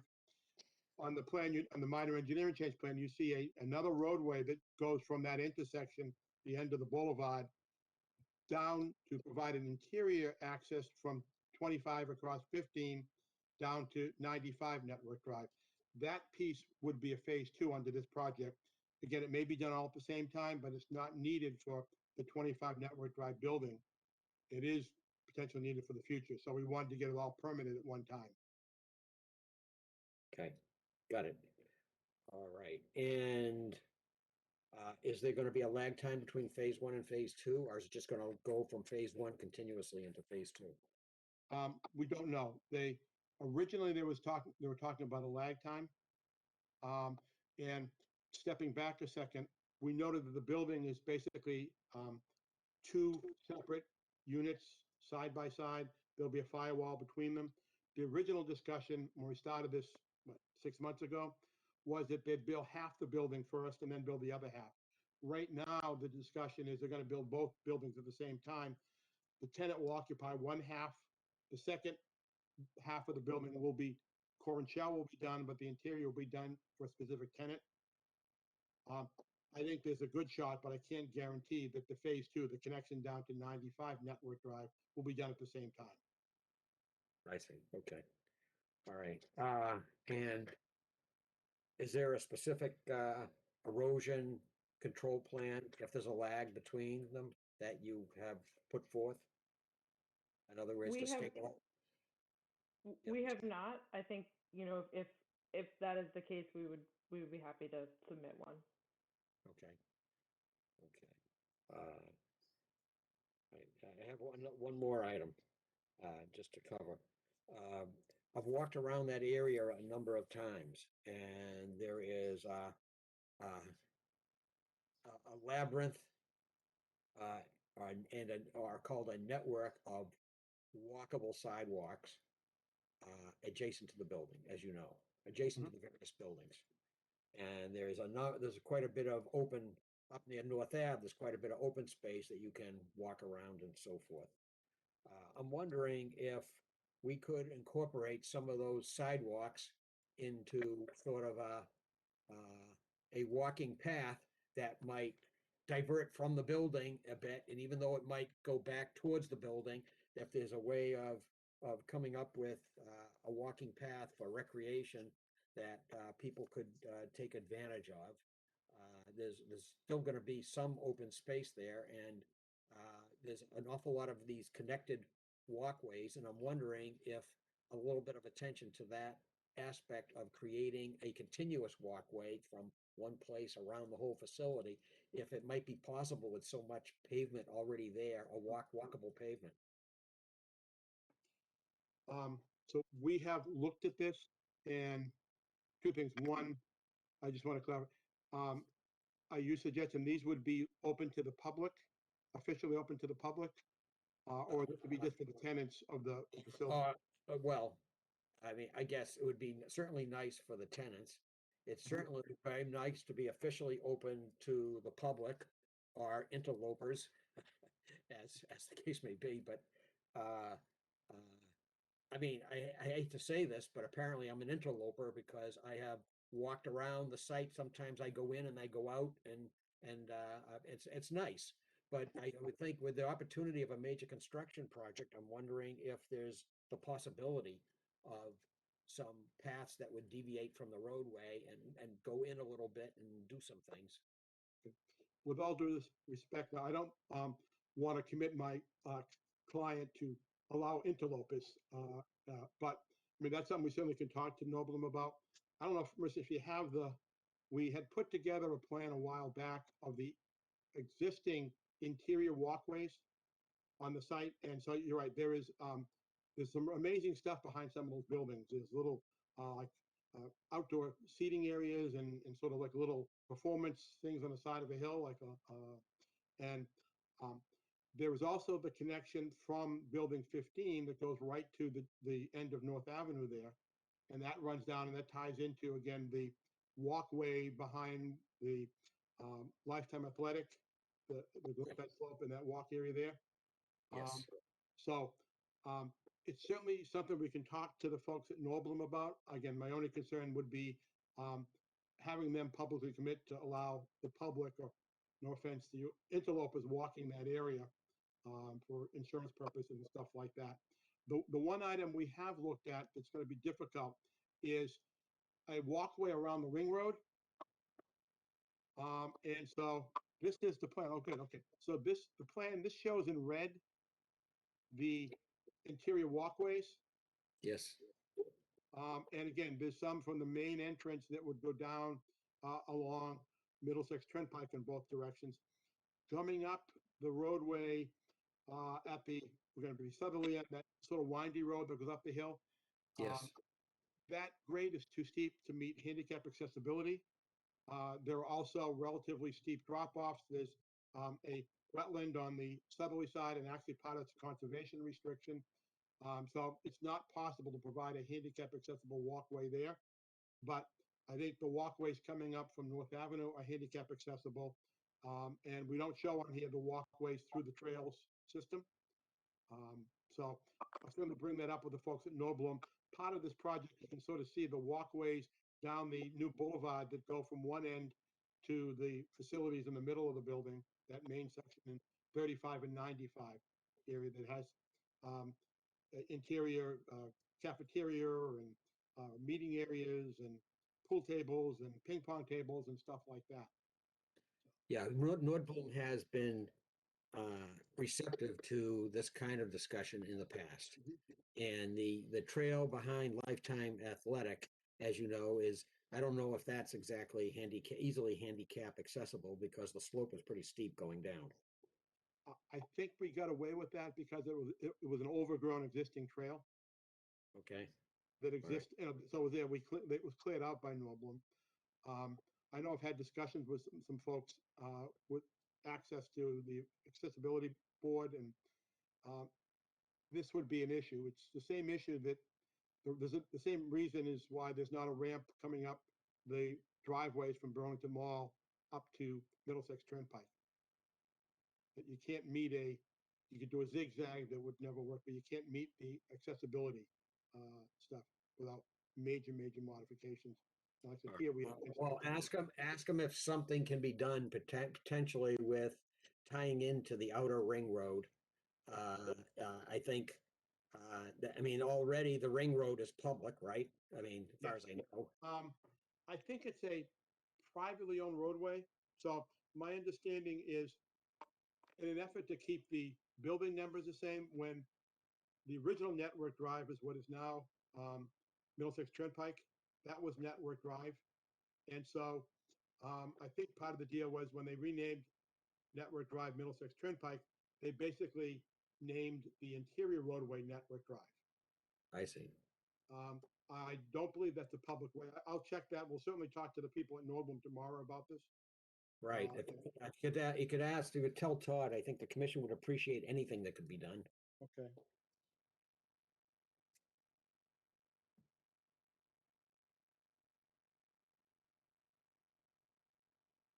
And then the other thing is that one of the commissioners made the comment about reducing the amount of black pavement. Is there any possibility of phasing a structured parking, that you have so much structured parking with the opportunity to expand it at a later date? In other words, you put in the drainage and things like that. Is there a possibility of that to reduce some of the amount of blacktop? So again, I can't predict the future, but if in fact this site becomes a bioscience mecca in Burlington, there's not going to be a need for a 3.3 parking ratio that they have right now in every building. So my guess, as other areas get developed, we can be able to look at the fact, do you really need a 2.5? Do you really need a 3.3 parking ratio for office? And with the likely change in office working habits. Marissa and I are keeping our fingers crossed that we only have to go back part-time whenever we go back, unless we go in the Boston office in subject traffic. But I think there's an opportunity that instead of more parking, we would essentially need less parking overall. So that, like here, we were able to go from the 810 we had down to 440 spaces that we needed there. There are some existing spaces. I think one of the things that maybe I didn't, there was a number of existing spaces in that lower parking area that belong to 35 Network Drive. Yeah. So the dedicated parking for 25 for this proposed project is 440 spaces. There are more parking spaces because a good portion of the spaces next to the 35 Network Drive are existing. We're gonna basically take off the pavement, repave them, resurface the area, and sort of change that. Well, let me put it to you this way, Frank. What I had in mind was if, similar to what you're saying, that the market may be changing and may need less parking space. I was thinking that perhaps a smaller structured parking with some additional surface parking for the time being. And then when the time comes to reduce the parking, you rip up the surface parking and you're left with the smaller structured parking that would then turn into green space. If we had the foresight to develop a plan like that, especially if we think that's the way the market is going, as you just said. I certainly will talk to the folks at Noblum about that, and we can go over that. And certainly, we're obviously going to be coming back to the commission in a couple of weeks, and we certainly can have answers to that at that point in time. All right, sounds great. All right, is there any other commissioners I've occupied a bit of time here. Any other commissioners have anything further? The only thing I would add is that I think it still comes down to also what is going in there. If you look at medical devices versus pharmaceutical, you'll have more employees. Things like that would actually affect parking. The 2.5 we got from this potential tenant, that's in the lease that's being negotiated right now. It's not finalized. I can't say it's final. One of the members of the project team is the Richmond group. They're a bunch of folks that have been doing bioscience work in Boston. They did the stuff at Route 2 in Lexington. So they have a really good handle on what is needed by the parking spaces and things like that. So again, certainly we'll discuss this with the folks at Noblum so we can get an answer for you for next time. It depends on how you see the future, given post-pandemic. Right. All right. So, if I may, Frank, is that 2.5 per 1,000 square feet? Yes. So if that is the case, then you have 270,000 square feet. So 440 doesn't matter, you know? Okay.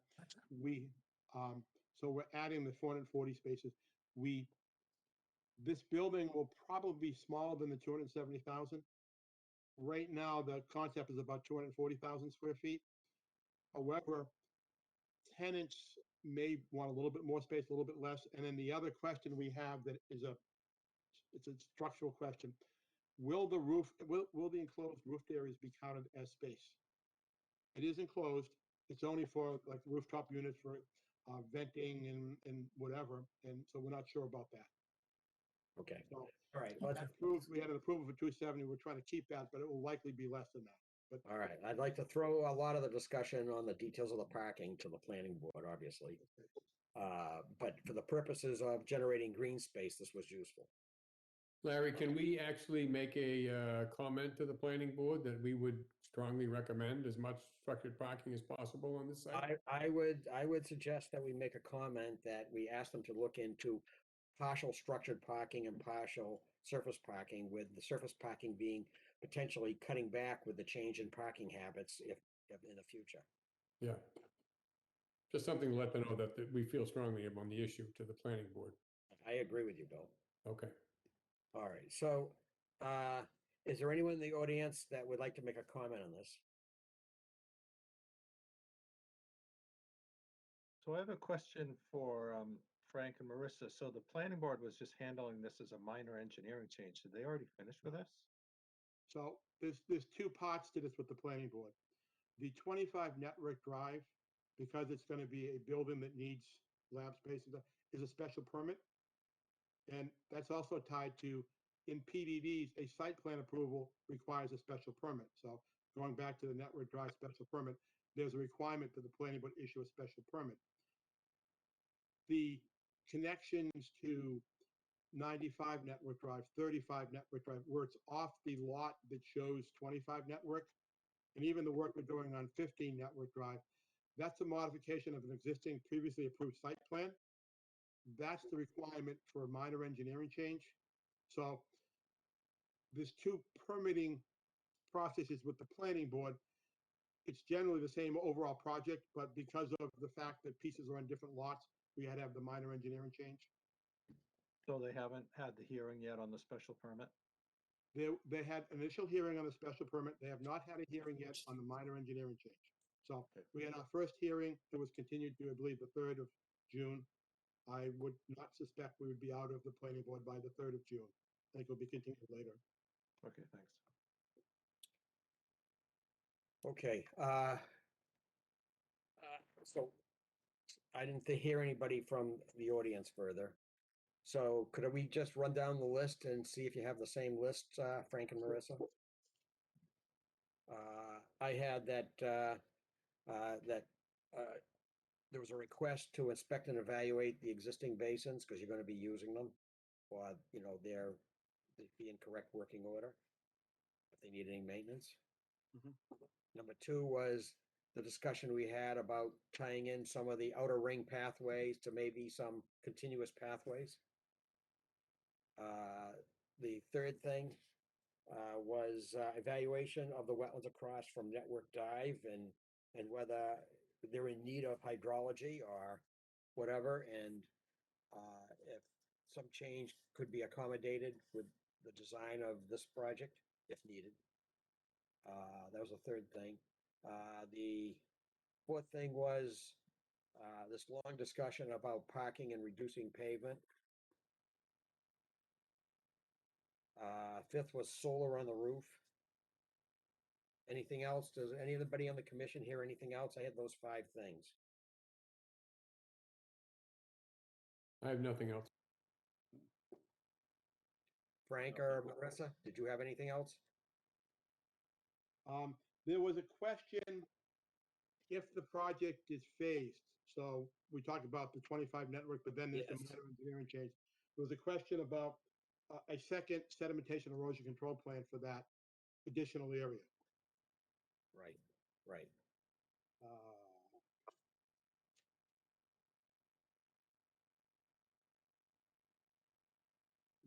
Those are all the items I had on my little notes here.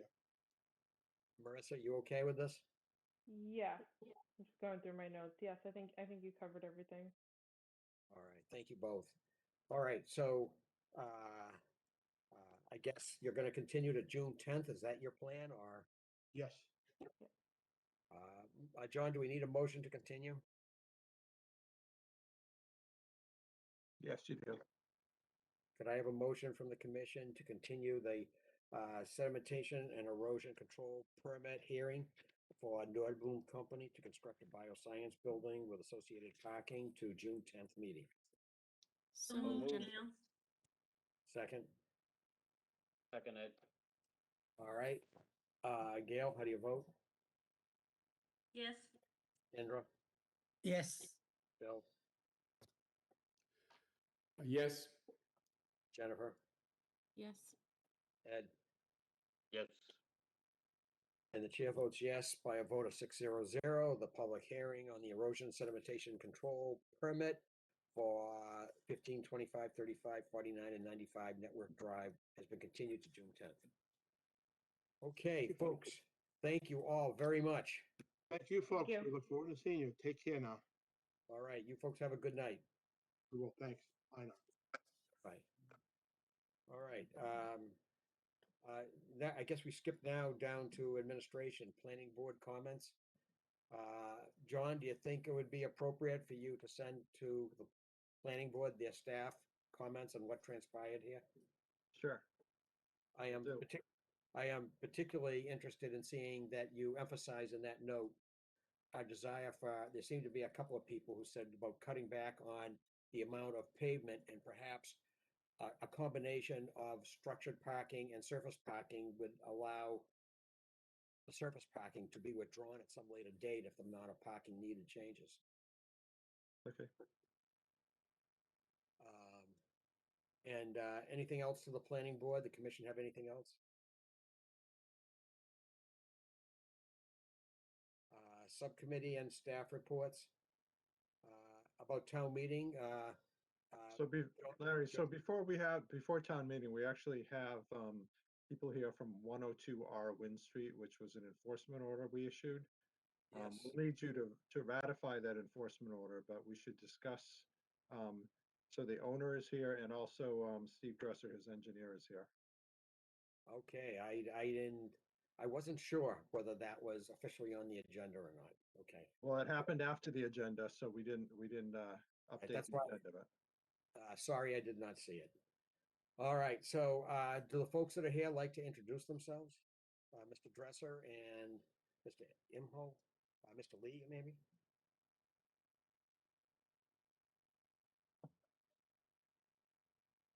Yeah. You're muted, perhaps.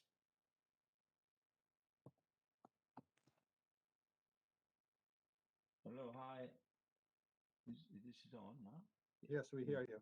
We hear you Ah, now. Yeah, how are you, sir? Yeah. Good, how are you? Steve.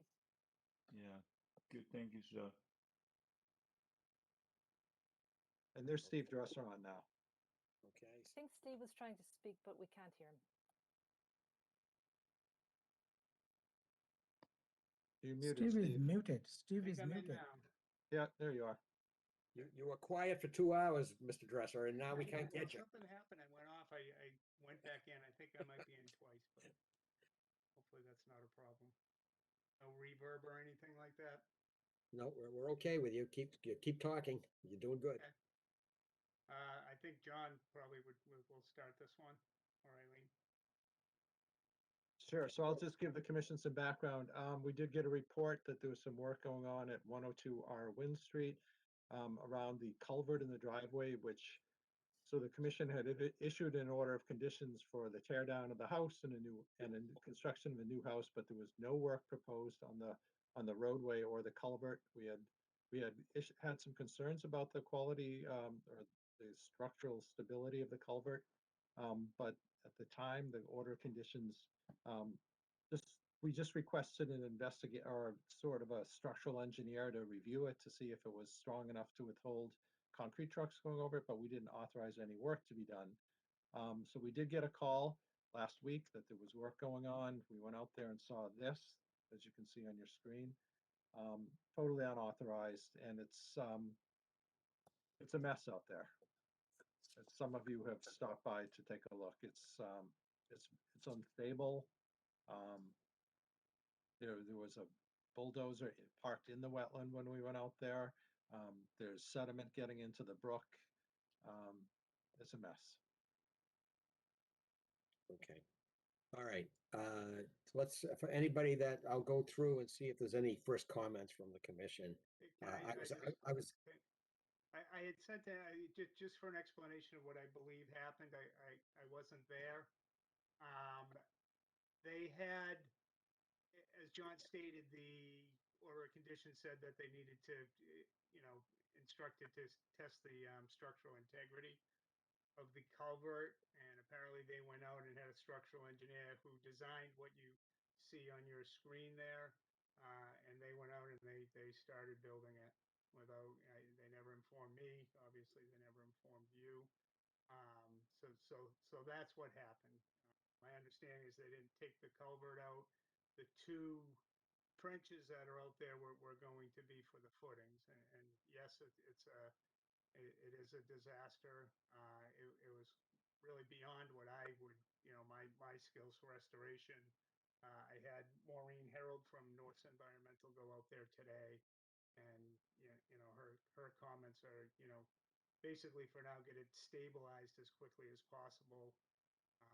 She suggested just hydro seeding all the banks, putting a large amount of stone at the outlet of the culvert just to stop any suspended solids coming down that brook and getting out, as well as putting wattles on at the water line on the downhill side and at the top of slope on the uphill side of the culvert.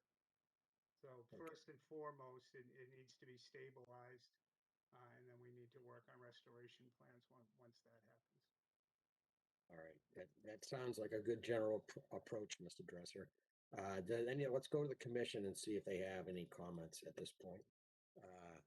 How about Gail?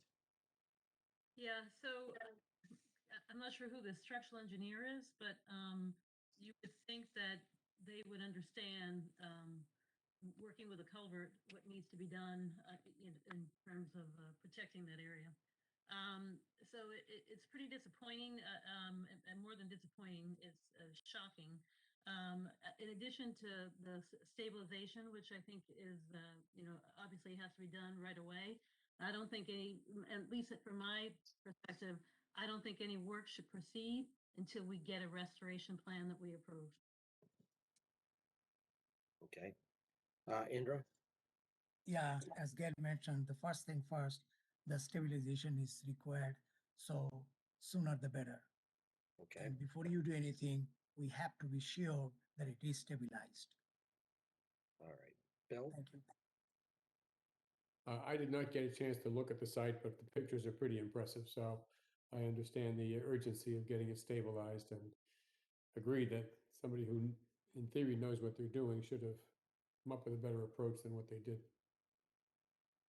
Right, right. Okay, Jennifer? Just echoing the sentiments of my other board members, that it needs to be done as soon as possible and be stabilized. And we should definitely be a part of the process of, or if not us, then obviously John and Eileen should be a part of the process of approving what they're going to do to stabilize it and to fix it going forward. All right, Ed? Yeah, I totally agree with the comments, and any more rain that comes down obviously is gonna be impacting that even further. Yeah. Kent? Nope, I agree with everything everybody said, and definitely what Ed said about more rain. It's not going to help. Right.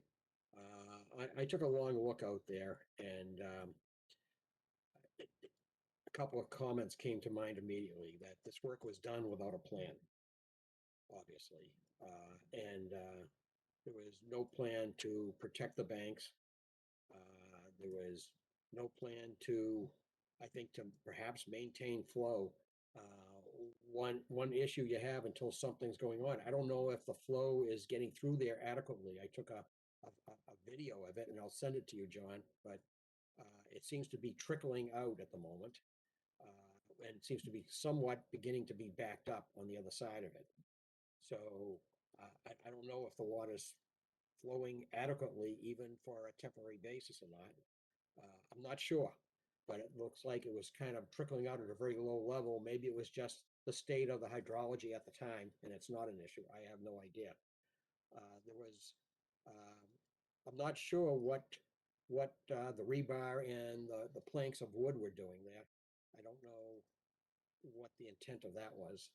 I believe they were actually going to go form those footings. So that plan showed, apparently, and I haven't had any conversation with the structural engineer, but it would look to me like that culvert was not up to standard to have construction vehicles go across it, which was the concern of the Conservation Commission at the time, which is why you made that a condition. So they were Right. going to put in footings and kind of foundation walls up the side, and then put a slab across the top of the above the culvert, so there'd be no load onto the culvert. So I would guess that the rebar was for the construction of the footings and or foundation walls. Oh, okay. All right. I'm beginning to see what was intended, even if it was somewhat poorly executed, I guess. Yeah. Yeah, okay. All right, there seems to be, there was a large tree down, but it didn't look like it was cut. It looked like it would naturally fell. There's a large tree, as you face one of the sides. I have a picture of it. It's, I don't know, you can, probably can't see it. There's a large, Yep. okay? Hold steady. Yeah. That is for last winter just fall down, sir. Yeah, we can see it. Old tree, sir. Yeah, I think it fell down naturally, but it's in an inopportune location.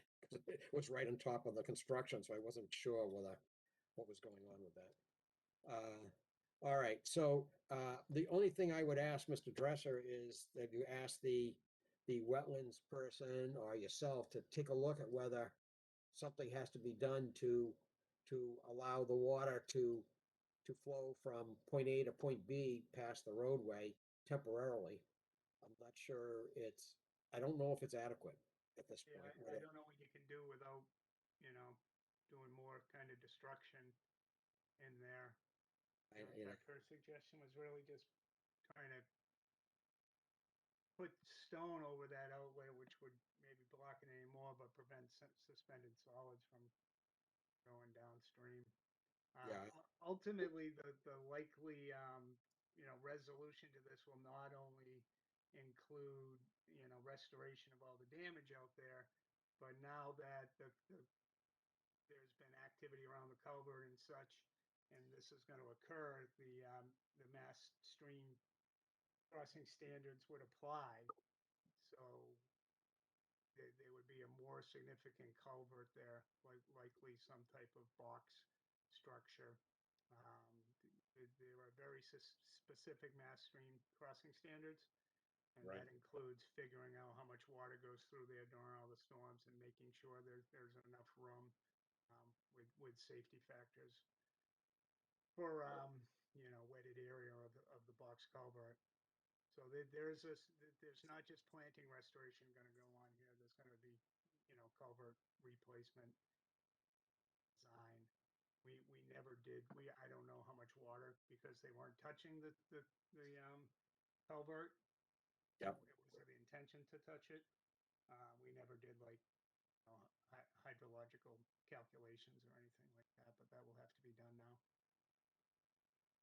Okay, well, John, do you have any comments on any of this? The situation is rather unfortunate.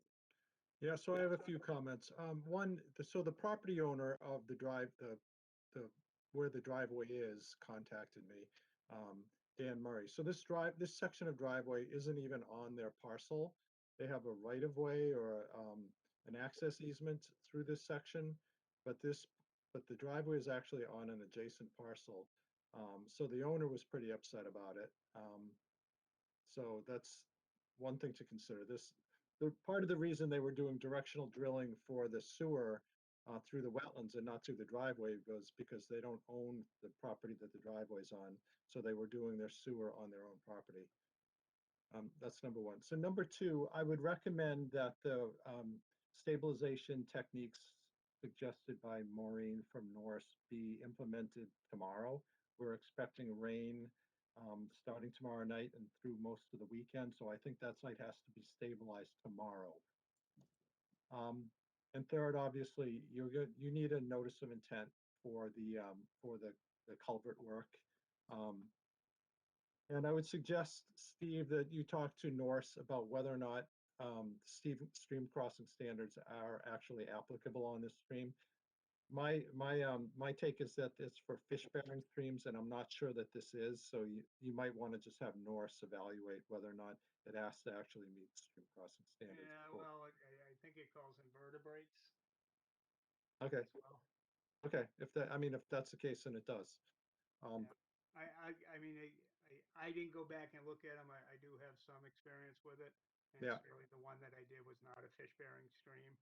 So I believe that's not, there's two criteria. I don't know if it's minor or major, but for lack of better terms, there are different criteria for fish-bearing stream and non-fish-bearing stream, but I do believe they apply, but I will double check it. Okay. That's it, Larry. Thanks. All right, so at this point, unless someone from the commission has something further to say, we need to ratify. John, should we ratify the enforcement order as is? Yes. All right. Well, no, actually, so the enforcement order was issued a cease and desist. Yeah. And because it was an open trench, they actually had to violate that cease and desist to close up the trench because it was a safety hazard. Yeah. So basically, you should issue an enforcement order amending it, saying no further work other than restoration until there's a filing of a notice of intent. All right. So I'd entertain a motion to modify the draft enforcement order to say that we will have, that it will be, what was the word you used, John?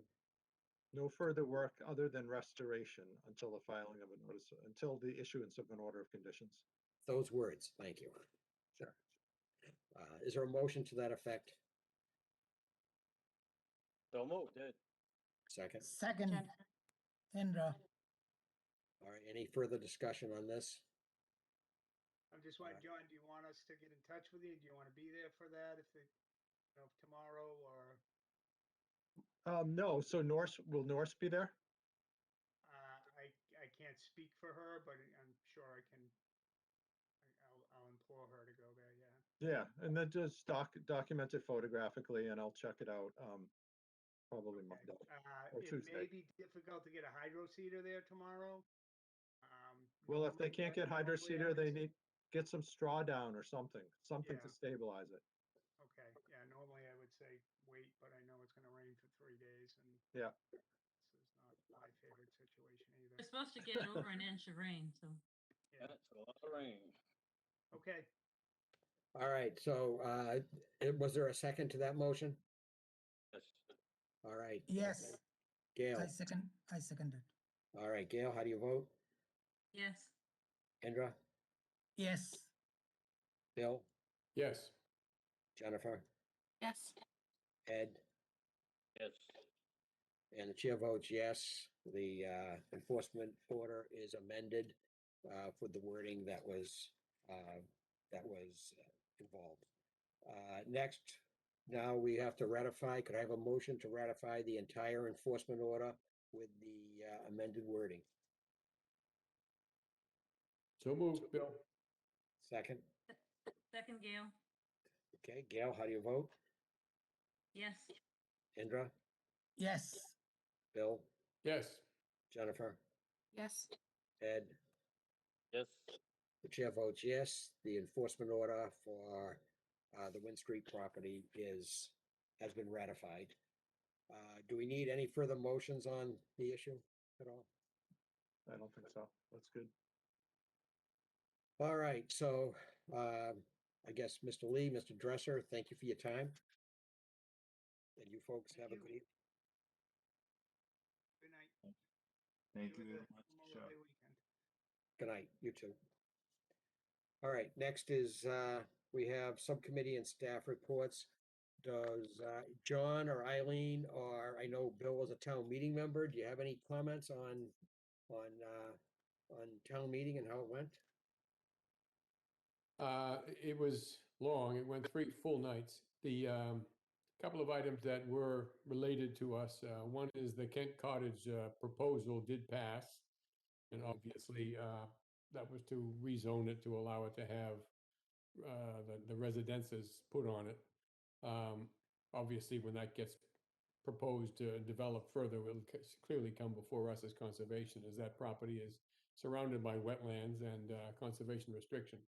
And the other item was, I think the very last one on the warrant was changes to zoning articles again that have yet to be approved by the powers to be, but town meeting approved them, and the things that would make it easier to put structured parking on some areas of town, the new developments, and increase the likelihood of more green space. So that would be nice. All right, how about the erosion and sedimentation control revision? Permit revision, That passed with very little comment. I see, okay. All Not right, even no, a single question for us. We will unfortunately have to bring it back to town meeting in September just because we managed to mess up some formatting, just some numbering right at the very end. So it won't be for any structural, any wording changes. It's just to fix the numbering right at in the last 2 subsections. all right, Okay, anything else under, the relative to town meeting, John? I think that does it. Okay, request to reduce inspections for Seven Wheeler Road. So this is something that we typically administratively approve when people want to suspend or cut back on inspections because either time of year, we frequently, allow them to suspend them for the winter or whatever. So in this case, this is the self-storage building on Wheeler Road, and they're really doing only internal work inside the building for the next, pretty much through the summer until the fall when they'll start doing landscaping. But I know the commission, some of you and more than others are quite interested in this site. So rather than approve it administratively, I just wanted to run this by you guys. But we get very good inspection reports from these guys weekly. They're always on time. They're thorough inspection reports. And the guy who does them requested that they just cut back on them because there's not going to be anything going on the site. So Right. Is there any objection by the commission to reducing the inspection reports, given the circumstances for Seven Wheeler Road for any specified period until outside work resumes? How's that right, sound? which will be late summer probably. Okay, so is there a motion to that effect, that we will reduce inspections for Seven Wheeler Road until such time as outside work resumes? Is there a motion? So moved, Gail. Second? Second, Bill. Gail, how do you vote? Yes. Indra? Yes. Bill? Yes. Jennifer? Yes. Ed? Yes. Okay, the chair votes yes. Inspections for Seven Wheeler Road are reduced until the outside work resumes. Upcoming meetings is June 10th and June 24th. I see that it's to be determined whether it's live or not. Right, so the emergency declaration is ending on June 15th. So as of now, after June 15th, all meetings have to be in person again. There'll be no more virtual meetings allowed. However, the governor has filed legislation which would extend some of the provisions under the emergency order, including the ability for boards to have virtual meetings. So, I mean, that's legislation. Who knows if it'll pass or not. The town hall is reopening on June 14th, I believe, June 14th. Okay. So that'll be, the building itself will be totally open again to the public in a Okay. couple of weeks. So we'll see. So for now, it looks like our next meeting, June 10th, is before the emergency declaration expires. So we'll plan on doing that virtually. But then by that time, we should have a good idea of what's going to happen for the second meeting in June. So we might have a live meeting in the town hall on June 24th. It's possible, unless the legislation All right. passes and the governor signs it. All right, so I'd have to start dressing from the waist down too. John, will your building be open, John? Pardon? Will your building be open? Our building will be open on June 14th. All right, are we having a reunion? Sure. Good idea. All right, well. As long as you wear pants, Larry. I'll have to change out of the shorts I'm currently wearing, I guess, huh? Okay.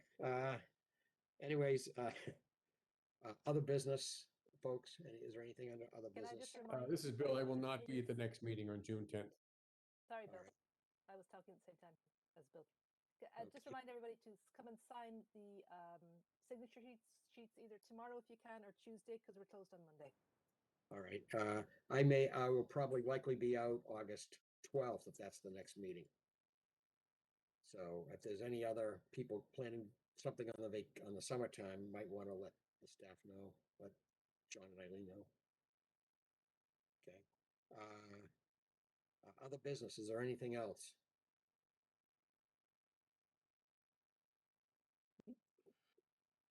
I will just say, I've been up at Mill Pond a number of times, and since everything is in bloom there and all the animals and so forth are making a lot of noise, it's really very, very pleasant. except for the one ATV vehicle I saw. Yeah. Some things never change. Right, right. All right, is there anything else? If not, then could I have a motion to adjourn the meeting of the Burlington Conservation Commission? Can I ask one quick question beforehand? Sure. My husband works down on North Ave, and he was saying that they must have cut down about 100 trees on between like 3rd and 4th Ave near the say again? Near on Abbott Street or Abbott. Abbott is the company, and they must have cut down 100 trees on their lot. And he just thought that was interesting because I think it was either last year or the year before where the solar company that's down there, we went through like this whole rigmarole because they wanted to cut down a few maple trees. So he just thought it was interesting that there was, you know, quite a bit of tree cutting down there. So I don't know if you guys knew about that. It might not, or if it falls under Nordbloom, but I don't know if it's even within our jurisdiction because there may not be wetlands over there or anything. But Right, so I was going to Wegmans at lunchtime yesterday or the day before, and I saw them doing it. So they cut down a whole bunch of pine trees right near the corner of 4th Ave and North Ave, or 3rd Ave, I guess. Oh, God. Very close to where that solar installation is. But there are no wetlands there, so we would have no jurisdiction. But I mean, always loved the way that looked, you know, all treed. I thought it was beautiful. yeah, for some reason, I think they were taking them all down. That's too bad. Jesus. Would that have been The prevented, John? development, I think the developers secretly want the area temperature to increase by 10 degrees, so seem to like it hot in their air-conditioned offices. John, does that speak to the need that we should have a tree bylaw in this town? Sure. Yeah. Yeah. Maybe we should start drafting something Yeah, that would be good. before the last remaining green disappears. We'll chain ourselves to the last tree in town, man. It'll be on my property. Right. Could I have a motion to adjourn the meeting, please? So moved, Bill. Second, Indra. All right, so Gail, how do you vote? Yes. Indra, Yes. Bill, Yes. Jennifer, yes. Ed? Yes. All right, the chair votes yes. That's unanimous to adjourn this meeting of the Burlington Conservation Commission. Everyone have a very good evening. You too. Night. Good evening and thank you, everybody. Have a good one.